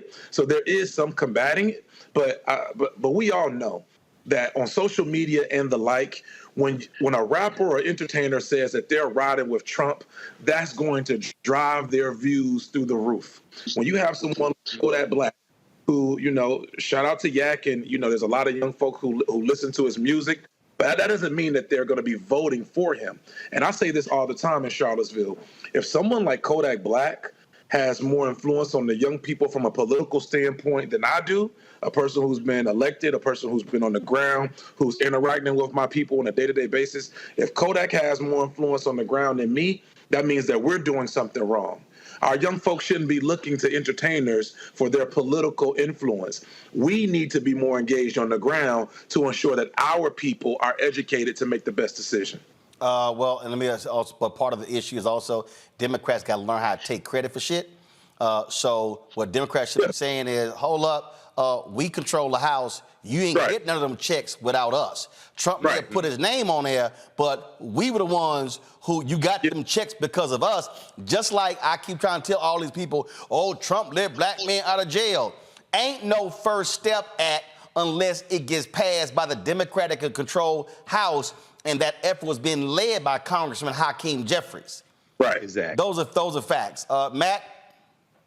Yeah, Dr. Bellamy, thanks for joining us tonight. I mean, it seems to me the reality of it is if there's no price to pay for not reaching out to black men, then there will be no reach out to black men. So my question to you is, what have you seen as points of leverage or fulcrums, if you will, to make not only the Democratic Party, but just the larger system care about black men being involved at all? And I can't imagine that they do. But to me, it seems like you respond to fear more than you do anything else. And if you're afraid that leaving us out is going to culminate in you losing elections, then that's where it seems the response would be. What are your thoughts in that respect?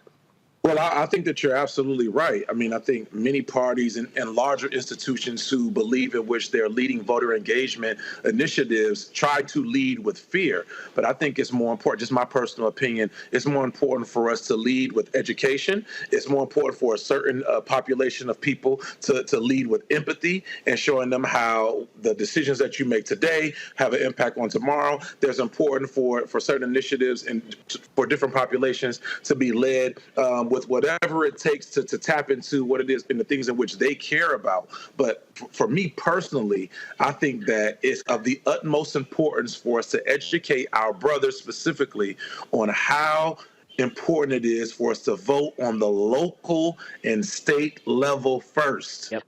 When we can show them, when you go and vote for me in this local election, I can then help you specifically go and do this. When we make that connection, then we see a higher level of engagement. But the thing is, that requires work, not talking. That's not a panelist discussion. That's not something that you just do on social media. That requires you to go into our communities and talk to our people. And that's where I'm hoping that there will be more resources poured into us getting onto the ground to educate our brothers with other brothers who know better about why you have to be tapped in locally, because that's where everything starts. Yep. Exactly. Michael? Hey, Dr. Wes Bellamy, this is a great conversation. I was talking to a friend of mine, Keith Williams, who's chairman of the Michigan Black Democratic Caucus. And he was talking about how he was talking to African-American men in the neighborhoods here in the city of Detroit. And some of them said they were going to support Donald Trump because they want to own their own businesses. And they see they are under this illusion that if Trump is president, somehow he's going to help them own their own business. Can you dispel that myth and talk about efforts that the Biden-Harris administration have made to help African-American entrepreneurs and African-American male entrepreneurs? Well, sure. One, again, I'm not a surrogate, nor am I a representative for the Biden-Harris administration. Let me be clear. But I do think that there are a few things that we all can point to, or excuse me, that the administration can point to, in which that they've done to support Black males as well as Black folk as a whole on an economic and a business perspective. When you look at the amount of money, there literally have been hundreds of millions of dollars poured into different communities from this administration to support not only minority business initiatives, but MBE. I don't want to call them, well, I'm just not going to go there. There are different initiatives that have been placed from the administration to states to be able to get these monies funneled into different communities. But here's where I think the problem lies. Brothers don't know about the resources that are available.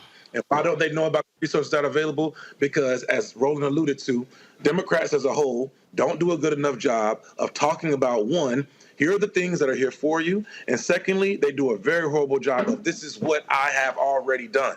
So if people don't know what's out there and they don't know what you've done thus far, then of course they're going to believe any slim back with a red face and blonde hair that's been bleached to oblivion when he says that, yeah, I've done this for you and you don't have anything to lose because I'm rich. Like, unfortunately, misinformation and hot takes, they land with a lot of communities who don't have information. So, again, the Biden-Harris administration, as Brother Roland alluded to, they have to do a better job of communicating not only what's out there, but the resources that are available to you. And that is only done on the ground by dealing and working with people on a day-to-day basis. You're in Detroit. I look at folks like New Era and the brother Big Zeke, who's been going around community to community and ensuring that these communities are safe, walking around with brothers who are armed and his colleagues, if you will, to say that we're going to stop the violence within our communities. If the Biden-Harris administration wants to be able to get on the ground, then they have to not only work with brothers like Brother Williams, and shout out to Brother Keith and Brian Banks of the world, so we all have a great time at CBC, but they got to be willing to work with the Big Zekes of the world who are in the communities, in the trenches on the day-to-day, and who are ensuring that our people are not only safe, but these are trusted voices within our community. And again, I can't emphasize enough, specifically for Black men, we're willing to trust other Black men when we know that you're not going to do us wrong, but we can see your track record of leading us not astray, but into a place of prosperity, if you will. And those people, those persons don't always receive the resources, and that's where things have to change. Well, what I keep laying out is very simple, folks. You look at what is going to happen over the next year, not just the presidential election, U.S. Senate congressional races, but gubernatorial races and state house races. There are issues that specifically impact Black people, and I don't care what anybody says, the Republican Party, if you look at how they're trying to screw Black voters in Georgia, Florida, Alabama, Louisiana, I can go on and on, North Carolina, Texas, they ain't looking out for Black folks. Let's just be real clear. So this ain't, oh my God, you're loving a party. No, I'm looking at facts. Every state I just named, they specifically have been trying to disenfranchise Black voters. Every single one. Those are facts. And I dare anybody on the right to try to dispute them. Wes, I appreciate it. Thanks a lot. Thank you, my brother. Until next time. Yes, sir. Yo, yo. What the hell was that? You know, I just had to let you know I showed you some love initially, and like I said, yo, yo, thanks for having me, good brother. Oh, what is that? Yo, I don't know what that little yo-yo. Here we go. But I did say you did an okay job. That's what that means. That sign means okay. All right. All right, folks, we're going to be in Richmond on Thursday with our next town hall with the House Virginia Democrats. Want y'all to come on out. Virginia Union University, we're going to be on the yard. So I want everybody to show up to Virginia Union. We want to pack the joint out, talking about the local elections, what's happening, the state elections. And so we'll see y'all at 6 p.m. on Thursday at Virginia Union University. All right, folks, got to go to a break. We come back. More on Roland Martin Unfiltered on the Black Star Network. Be sure to join our Brain the Funk fan club. Send your check and money order. P.O. Box 57196, Washington, D.C. 20037-0196. Cash App, $RM Unfiltered. PayPal, R Martin Unfiltered. Venmo's RM Unfiltered. Zelle, Roland at RolandSMartin.com. Roland at RolandMartinUnfiltered.com. We'll be right back. Hatred on the streets, a horrific scene, a white nationalist rally that descended into deadly violence. White people are losing their damn minds. An angry pro-Trump mob storms the U.S. Capitol. We've seen We're about to see the rise of what I call white minority resistance. We have seen white folks in this country who simply cannot tolerate black folks voting. I think what we're seeing is the inevitable result of violent denial. This is part of American history. Every time that people of color have made progress, whether real or symbolic, there has been what Carol Anderson at Emory University calls white rage as a backlash. This is the rise of the Proud Boys and the Boogaloo Boys. America, there's going to be more of this. Here's all the Proud Boys, guys. This country is getting increasingly racist in its behaviors and its attitudes because of the fear of white people. The fear that they're taking our jobs, they're taking our resources, they're taking our women. This is white fear.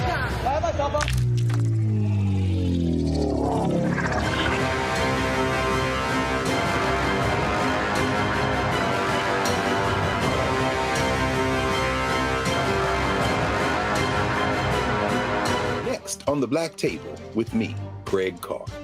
Immigrants lured off Texas streets and shipped to places like Martha's Vineyard and Washington, D.C. Believe it or not, we've seen it all before. You people in the North, you're so sympathetic to black people, you take them.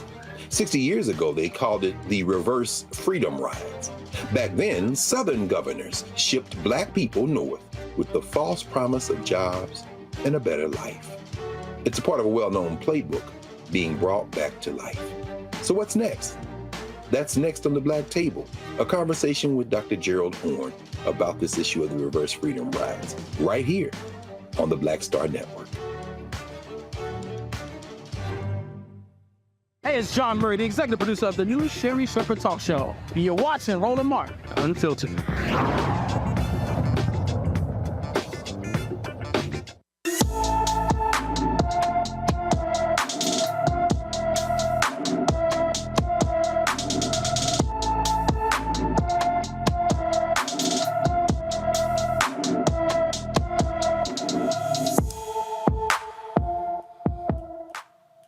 Anaya Burleson has been missing from her Dallas home since June 25th. The 16-year-old is 5 feet 5 inches tall, weighs 185 pounds, with black hair and brown eyes. Anyone with information about Anaya Burleson should call the Dallas Police Department at 214-744-4444, 214-744-4444. A Pennsylvania judge reinstates all charges, including murder, against a former Philadelphia police officer who killed a man at point-blank range. Common Pleas Court Judge Lillian Ransom overturned Judge Wendy Pugh's ruling regarding the facts of Mark Dial's case, and they should be established at a trial. Dial is facing murder, manslaughter, official oppression, and 4 other charges for the August 14th shooting death of 27-year-old Eddie Irizarry during a traffic stop. Dial's lawyers say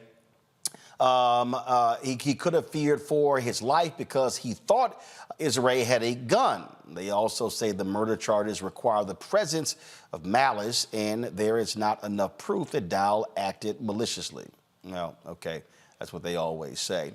A Georgia man was arrested for making racially motivated threats and shooting at his black neighbor. According to court documents, Mark Wheeler, 73 years old, fired a .22 caliber revolver in the direction of the victim and the victim's dwelling while yelling racial slurs. Wheeler is accused of violating the Fair Housing Act's criminal provision banning force or threat of force to intimidate or interfere with housing rights based on race. He was also charged with unlawful firearm use while committing that civil rights violation. If convicted, he faces a maximum penalty of 10 years in prison and a $250,000 fine for both the civil rights and firearm charges. A federal district court judge will determine after any sentence after considering the U.S. sentencing guidelines and other statutory factors. Three former Mississippi Department of Corrections officers have been sentenced for using excessive force against an inmate. Jessica Hill and LaToya Richardson, along with case manager Nicole Moore, pled guilty to the July 11, 2019 incident that happened at the Central Mississippi Correctional Facility, where the trio assaulted a defenseless inmate while she was in the fetal position. Hill was sentenced to 3 years and 1 month in prison, 2 years of supervised release, and a $1,500 fine. Richardson was sentenced to 3 years and 1 month in prison, 2 years of supervised release, and a $1,500 fine. Moore was sentenced to 2 years in prison, 2 years of supervised release, and a $1,500 fine. Boy, that must be something there, Matt, for you to be prison guards, now your ass in prison.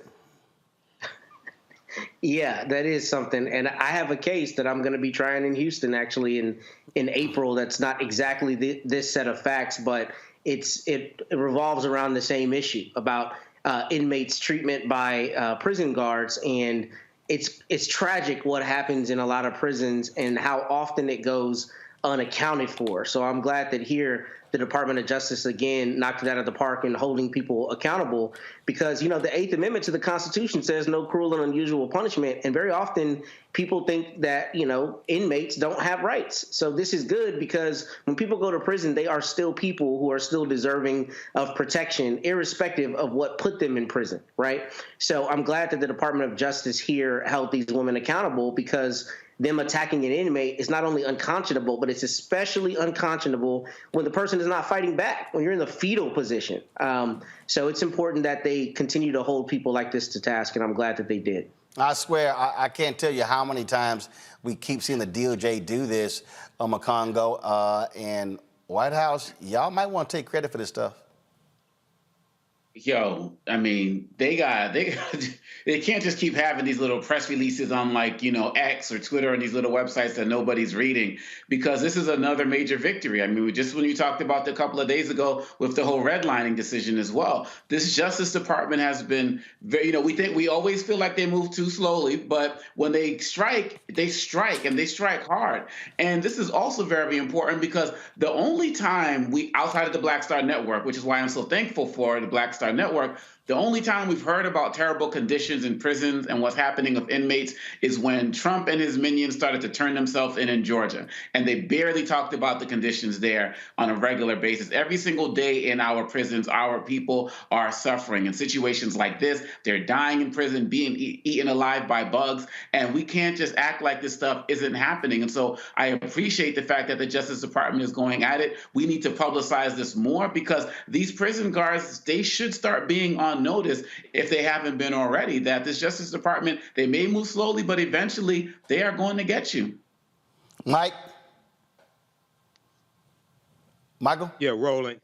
Once again, this is another win for the Department of Justice and Kristen Clarke as well. They have to be more vocal and inform people about the win, especially the African-American community. The lives of people in prison, they do have rights there. You are in the you are still supposed to be protected even in prison, and you should definitely not be abused by prison guards. So once again, this is them holding people accountable, and I would not want to be those prison guards either. Hell no. But they about to learn what it feels like. Gentlemen, I appreciate y'all joining us today's show. Matt, I'm a Congo. Michael, thank you so very much. Folks, last weekend, I was in Atlanta, had a couple of events there. And last Saturday, I decided to stop by the homecoming at Clark Atlanta University. We had a good time there. Guys, what are y'all doing? The video, what are you doing? Thank you. Started from the beginning. All right, so had a good time there. So just want to give y'all a sense of what it was like strolling through the homecoming at Clark Atlanta. Check this out.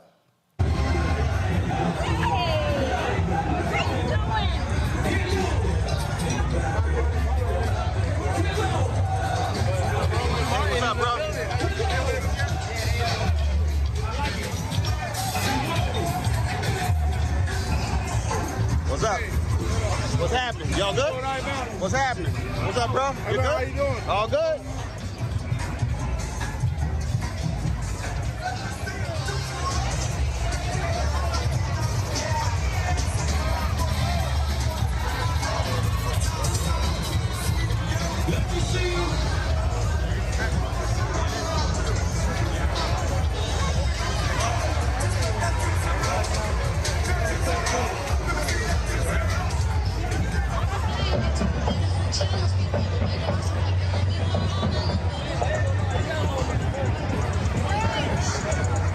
Hey, how you doing?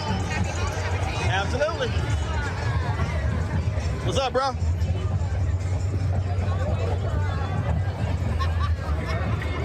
Keeping it real. All day. Sorry, bro, what's happening? Yep. What's up? What's up?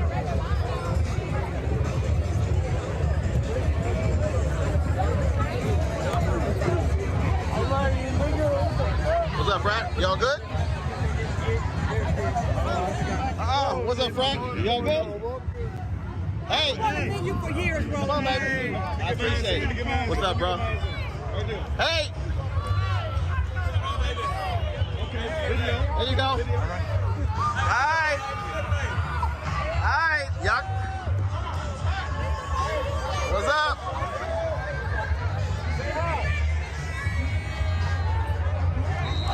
All right.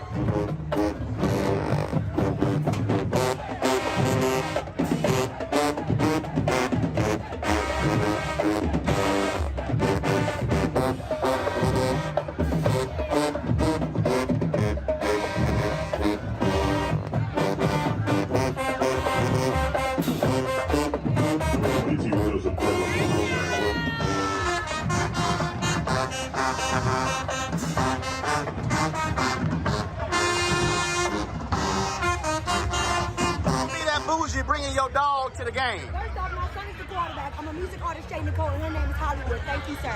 Really, your dog is named Hollywood? My dog's name is Pass Hollywood. incomplete. How you gonna bring your dog to the game? Joseph Douglas, the intended receiver on the play. She's the mascot. That's a dog. Gives the ball to Central State. First down That's to 10. a dog. Well, this is my dog. You bougie black people, y'all just look at dogs belong outside. Wouldn't have it no other way, baby. She go to every game. Ain't never miss a game. Oh Lord.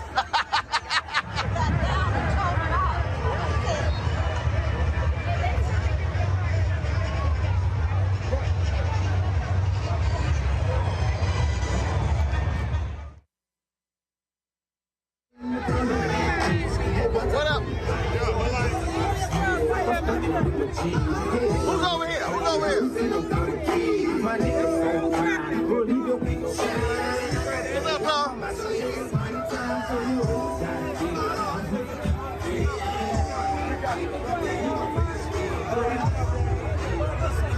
What up, what up, what up?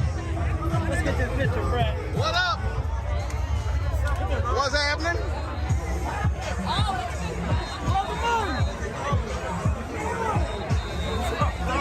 What up? What up? What's up? What's up?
Y'all look great, baby. Y'all look great. Think about us. I think about the way we love, the way that you make me sweat.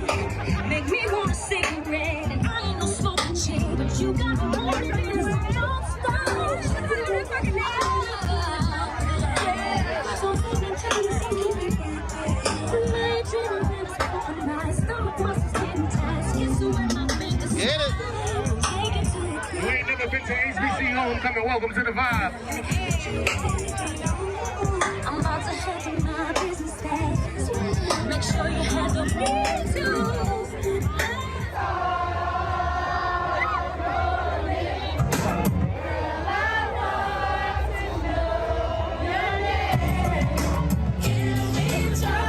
Sing it. Y'all sing it.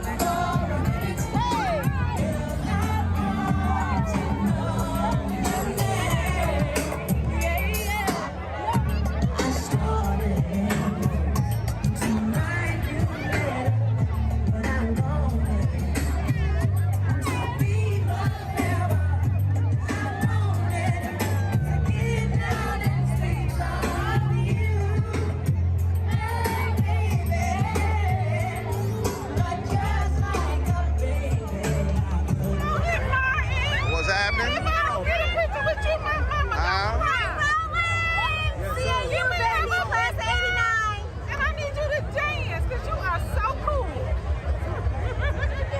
What's up, Doc? You good? Yes, sir. Nah, say it's this. It's this right here. How you doing, my What's man? going on? Y'all good? Yeah, man. What's up, bro? I appreciate it. Appreciate it. Huh? Hey, what's up? You gonna go to the Apple tent? I did. Hey, fine, nigga. 15 years, man. All right. There you go. Let's go. Apple pie tent, man. You said no? Yeah, I said yeah. Oh, we take a picture with you though. All right. There you go, man. Hello, Roland. Happy homecoming. Happy homecoming. CA is finest. Yeah, we're in the house.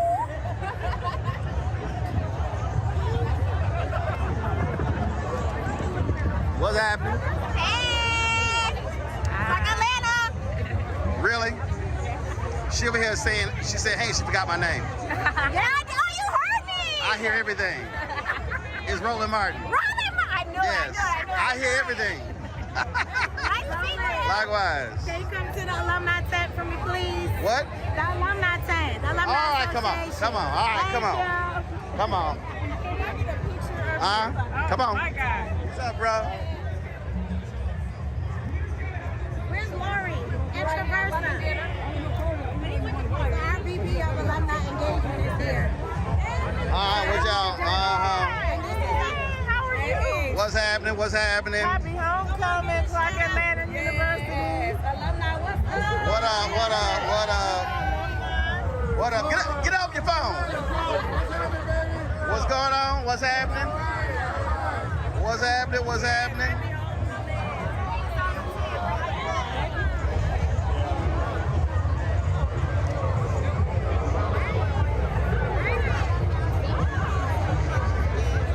You good? What's happening? What's going on? I want to. Happy homecoming. What's going on? What's happening? What's happening? There you go.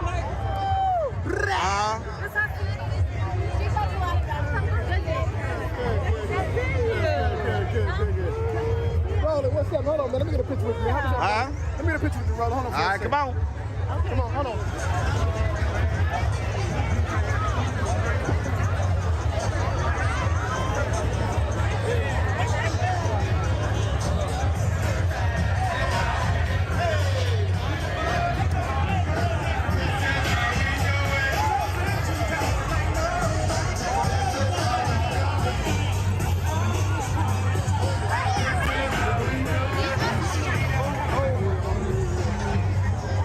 CAU, this is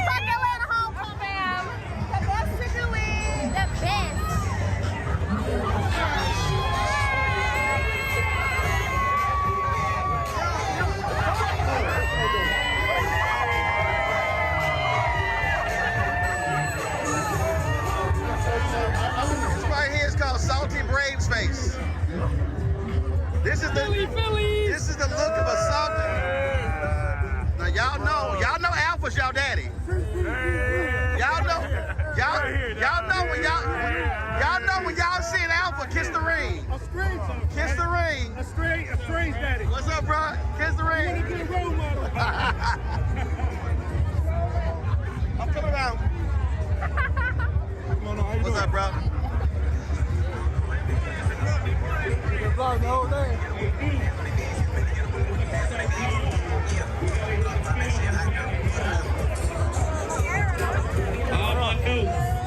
What up? How you doing? Y'all good? Hold on, wait. Hold on. Let's do this.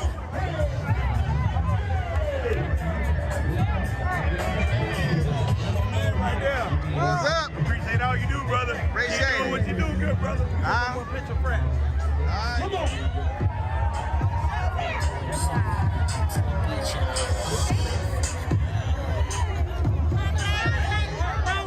Huh? How you doing? What's up? What's up, brother? What's happening? How you doing? Former state representative Sam Stanley. All right.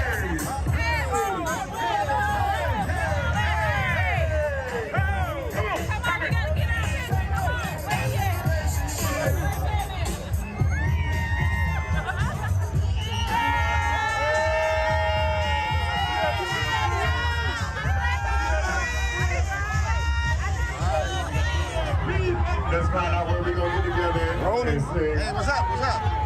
So What's up? And it's going to do What's up? I need a picture of you. Rolling Martin Live on YouTube, all platforms. Check them out. I look at them every day, even when I'm driving the tractor trailer, because we ain't got enough drivers. That's what they say. You back with that dog? You back with that dog? That dog is always here, baby. Say, hey, Hollywood. Hollywood, baby. That's a doggone shame. That's a doggone shame. She's never missed a game, I tell you. Go home. Come on, team. Get the hell out of the tent, right? I'm trying to get through. If you're not on the football team, you need to exit the tent right now. Football players only right now. No, we regulate. We regulate. I appreciate how you doing, man. That's what we do.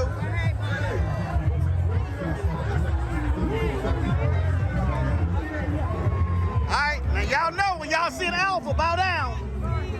When y'all see an alpha, bow down. Huh? Huh?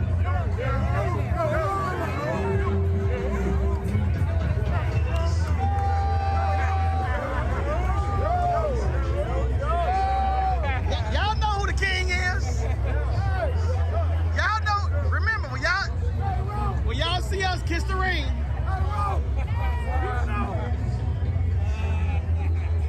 You know Atlanta's an alpha city.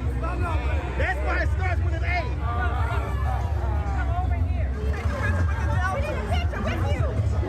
Say what? Oh Lord, here y'all go. Here y'all go. Oh Lord. Remember, Alpha's your daddy. Alpha's your daddy.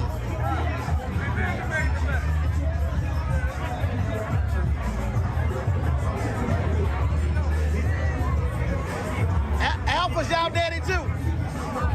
Alpha's y'all daddy too.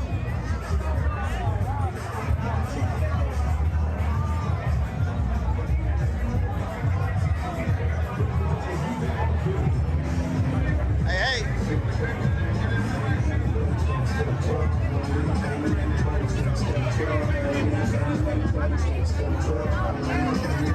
What's happening? Oh my God.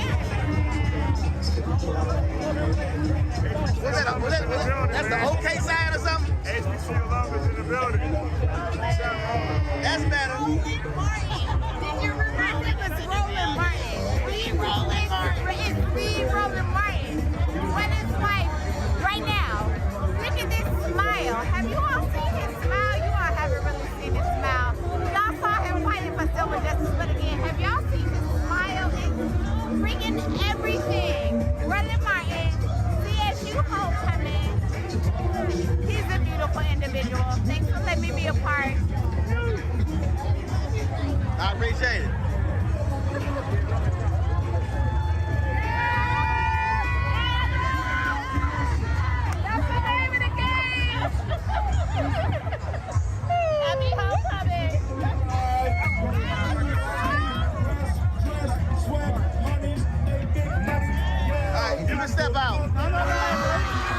I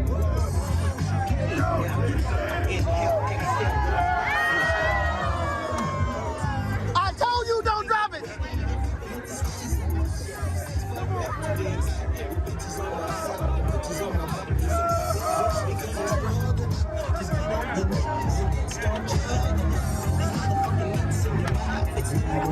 Every drop will make the show. I know you got Eddie. I know you got Eddie. No, I don't.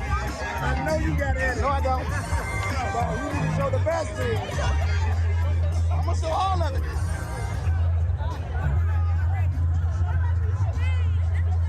Hey, what's happening?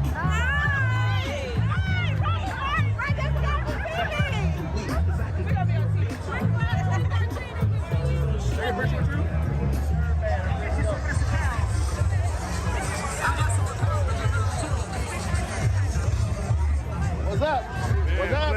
Y'all good? What's up, Fred? Why you ain't at the bros tent? Huh? You ain't at the bros tent? I did. I went over there. What up? What up, bro? What up? All right. What you want to do?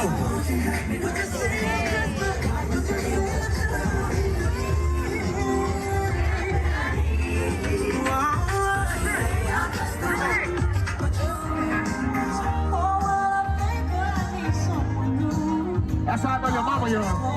You all know this, that's how I know your mama young too.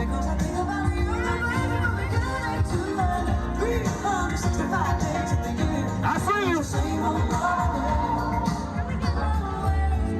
Sing it.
Talk to me, baby. Talk to me. Oh, baby.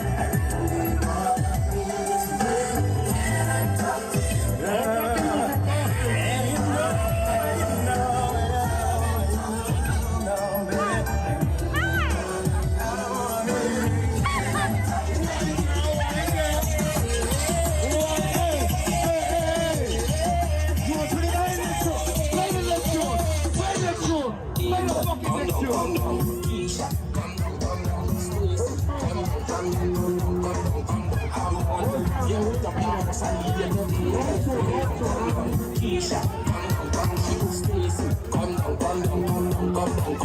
don't want to leave you on top now, boss. I need you to come down here for me now. She only claiming she rocking with boss, but for me to take back the outfit she unite. She will let me down with I need you to dance. I want to see you right now. You ain't the one I don't think so.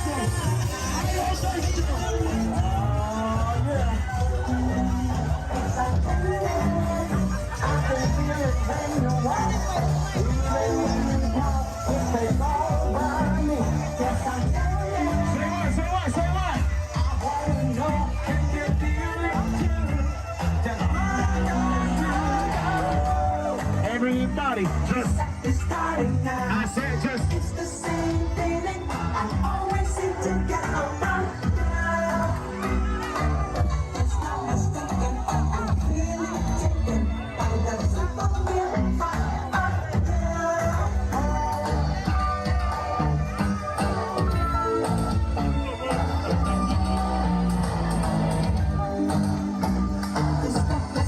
It's beautiful. It's beautiful.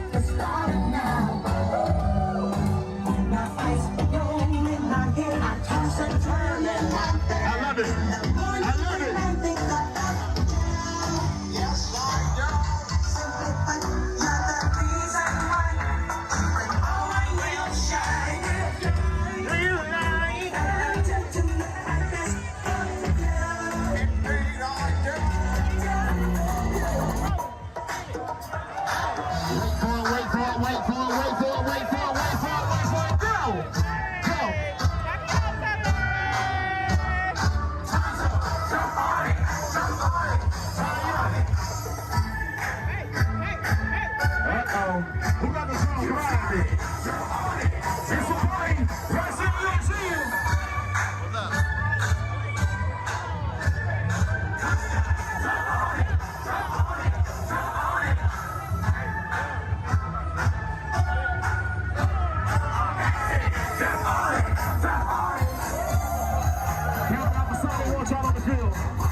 All the campers on the field.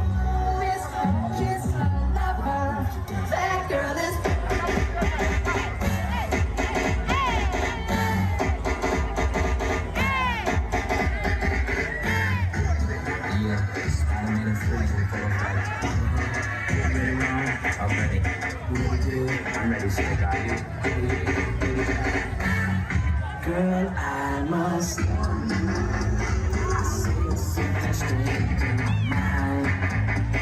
Oh, wait.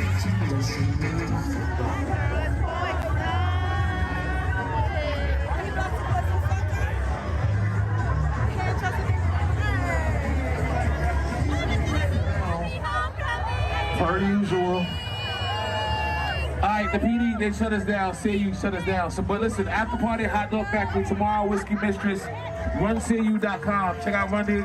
Yeah, just talk to the police. Whoever has that drone, come see me. I need that footage. Alright. Mario, we gotta get you in. We love you, Roland. We love you. There you go. You get our family. Always. Love, love, love. Love your God. Handle your business. Handle your business.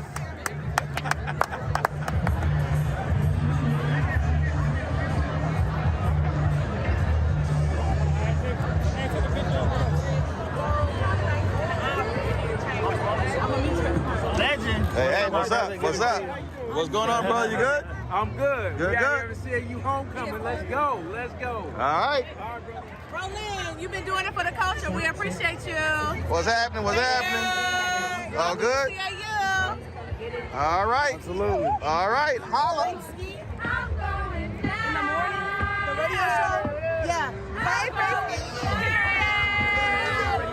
Because you ain't around, baby. My whole world's What's up? What's up? They was on the promenade earlier. Really? Yeah. Respectfully, so was homecoming. I'm dead serious. From the Bronx, New York, you heard? Coretta Jade, you heard? Excuse me. Hey, how you doing? What's happening? What's up, what's up? I was driving around like. Excuse me. Hey, what's what's up? going on, Fred? What's up? What's up? What it do, man? What's happening? What's happening? Brother Martin? Yep. I'm a bro. What's happening? I'm good. We started the foundation. Y'all starting the foundation? We did. Oh, started. We were featured in Essence this morning. Huh? We were featured in Essence magazine this morning. First of all, you gotta say the name of baby. My name is Marquita Thompson. I graduated from Parkland University class of 2005. We started a Making a Way Foundation so that we can give money to the university. We need 1,000 subscribers at $25 a month, which is $300 annually. If we get the 1,000 subscribers, that's $300,000 a year that is earmarked specifically to GAP scholarships. You want to tell people where to go? Making a Way Foundation. You have to scan a QR code that's on your button. You know the website? Absolutely, makingawayfoundation.com. Hold up, you gotta say that. Say it again. Makingawayfoundation.com. All right. Thank you. Want to come? I'm good. I'm good. Hey, what's happening? What's going on? Oh, wait. Hey, hey. What's up? Take a picture of the front. Hello, Mr. Martin. How are you doing? What's happening? We're doing well. Good. Enjoying homecoming? Absolutely. Happy homecoming. It's my senior year. Happy homecoming. So y'all just gonna jump in front of them while they talking now. Yes. CAU 21 checking in. CAU 22. Happy homecoming. We love that you're here. Okay. Yeah, shout out Roland Martin. Shout out Roland Martin. Okay. Yes. A person of the people. You don't know who Roland Martin is, girl. Don't say that. Y'all, that's what she just told me. Roland Martin. You just told me, girl. Let her know. The man himself. Let her know. He showed on our promenade. Let her know. Act like you know at least. I do. I remember him. Broadcast my show from here. From here. Don't do Decide to come by your homecoming today. Cut the camera. No. She said cut the camera. I own the camera. I own my show. I own my network. Do this here. Pull your little phone out. Pull your phone out. You need to type in your little notes section. Google Roland Martin. You need to go to my YouTube channel. Are you Roland Martin? An icon. Yes. Shut up. Shut up. How's she gonna say? You didn't hear them talking about? Don't embarrass me. Come on now, pretend like you know at least. I know. This- I know now. If I don't know, I know now. And this gonna make the show. She gonna be on the show. She gonna be on the show now. She gonna be on the show now. Oh, she on the show. Now she know. Now she know. And everybody call me this. Everybody call me this. You got that? I got you. Turn around. Turn around. So you know, everybody call me this. Yeah. Yeah. Lord have mercy. I'm sorry. Lord have mercy. I'm sorry. She hilarious. It's no disrespect. No, it's all good. I know who you are It was now. great. Well, you gonna make the show. I heard about you, so I know you know. What you got? What you doing? I'm having a great time. It's homecoming. We're seniors. We're finna graduate. We're finna graduate. Let her know, dog. Let her know. Roland Martin, big fan. 06 to the good brothers. I know now. I know now. It's all good, but you gonna be on the show. No. So tell everybody your name. You made it. Own it. Tell everybody your name. My name is Serena. Serena, where you from? Douglasville. Huh? Douglasville. All right, Serena, you're gonna be on the Roland Martin Unfiltered on the Black Star Network.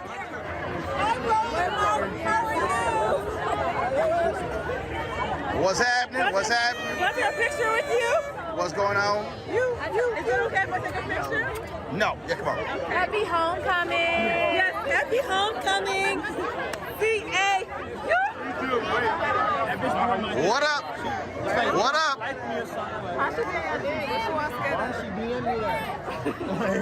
Hey.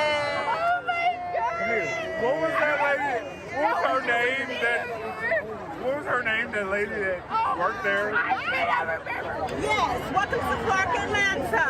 The illustrious, the all matriculated class of 08. Class of 08, say what's up. We on the morning show. She was like, well, I mean, I'm not involved. I'm a Phillies fan. Take that jersey off. Go Stros! Hey, Mr. Martin, take that off, Go man. Stros! Phillies. I'm sorry. This is the world champion jersey. Go Stros! I know, and y'all beat us. Not the runner-up jersey. I Go Stros! H-Down! Y'all better focus on Arizona. I know. They giving us time. What's happening? How are you? How was homecoming? Homecoming was What is your Renaissance shoes? fabulous. How was it? Fabulous. Hold on, let me get in here. Renaissance Is this a video? How was or- homecoming? Yes, it's a video. Okay, you might want to say something. How was homecoming? I mean, you just walking up. Praise the Lord. How was homecoming? Really? That was how homecoming was? Praise the Lord. Homecoming was amazing. Can y'all? Homecoming was beyond. I don't know what to say. I just know homecoming was She don't know what to say. Okay. Homecoming was beyond. I enjoyed myself. Did you enjoy yourself? I didn't go here, but everyone was so warm, and they listened to my lies. Like They when I jamming act like King I George wasn't- over there. You finally had something to say? Because you were like over there just struggling. All right, y'all. So this woman here talking about I need to have her on the show. And she ain't even said nothing. She ain't said why. She ain't gave it no background, no nothing. Since she came, now what were you telling me? What were you? I said that she's a former prosecutor for the biggest. And you notice she didn't bother to give her name. She just like, all she said was, I want a photo. Yes. And then she says, I need to have him on, I'm a lawyer. Ain't said no name or nothing. It's attorney Real Deal Neal. That's my name. Oh, that's your name. It's John Quell. Your mama named you Real Deal. Okay. Huh? Your mama named you Real Deal. What's your name? No, it is. It's John Quell Neal. Okay, gotcha. All right, okay. Back to what she do? She's a former prosecutor for the Fulton County District Attorney's Office. It's the same office that we've been seeing a lot in the headlines. Yes, about I'm the Trump aware. yes. I'm Okay. aware. All right. I know what the Fulton County DA's office is. Oh my God. I don't know what my audience Really? is. I don't know what my audience is. Girl, right you here. talking to me? Okay, I'm talking to. Okay. I done had. Hi, I'm Shari Trahan. I used to work there as well. She's a lawyer as well. I am a lawyer. So what are you now, her publicist? You see? No. I have my own firm, a personal injury firm. Oh, you personal injury. Now what you do? Personal injury and criminal defense. Okay, see, you might want to lead with that as opposed to, You didn't give me a chance. You ain't start with your name. It's homecoming. Why are you so intense at tailgate? Hold up. I'm not the one who stopped me and said, oh, you need to have me on your show one day. I'm an attorney, and I'm the real deal. That's all she said. She didn't say, I'm a, I handle tax law. She ain't say nothing. You broke it all down. I did, She ain't say nothing. You didn't give me the opportunity. But you know what, Mr. Merck? What? You have a phenomenal show. I grew up watching you, No, and you ain't gonna get on. That's okay. Don't do my girl like that now. What? Okay, what's your name again? Because it ain't the real deal. It's John Quell Neal. John Quell Attorney Neal. John Quell Yeah, Neal. okay, all right. Okay. You done? Yes. I'm sorry, you done. And I'm your sorrow, so I'm sorry, are you done? Because, Yes. she ain't give no details. I'm done. Shari Trahan signing out. So you're done? I'm So the done. video's over? Yeah. Tell her thank you. Thank you, everybody. Thank you. So you just walking around with plates? You just walk around with That's plates? it, you homecoming to the fight. I got these cats tucking tails on fourth quarter sales. I'm used to seeing teams drop over and overstand.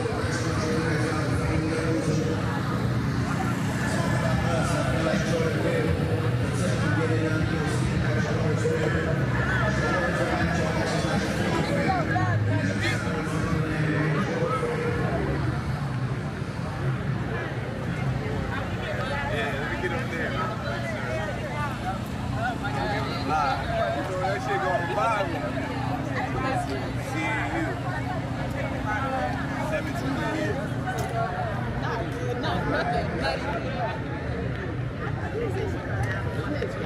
Wake up!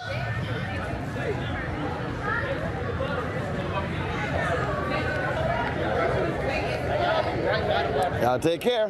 Hold on to my guy.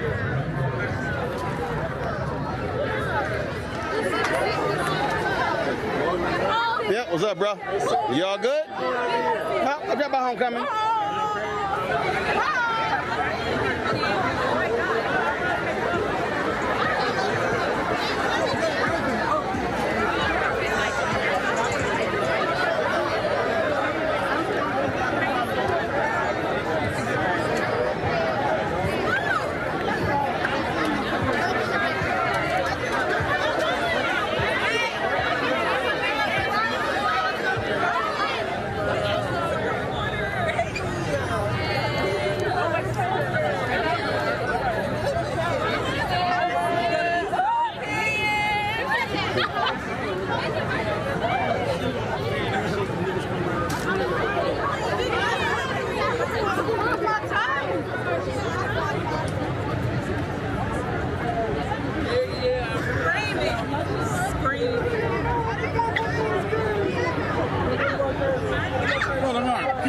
South Carolina State University.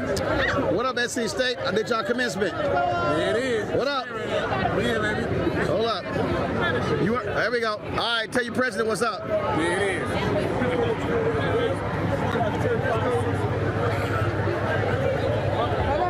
I got you. What's going on? What's happening? I ain't gonna get hit.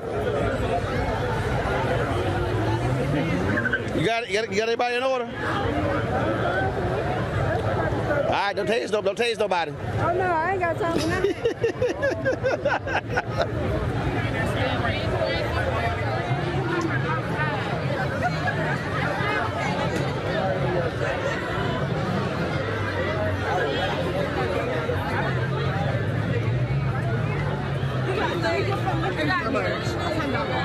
I need that.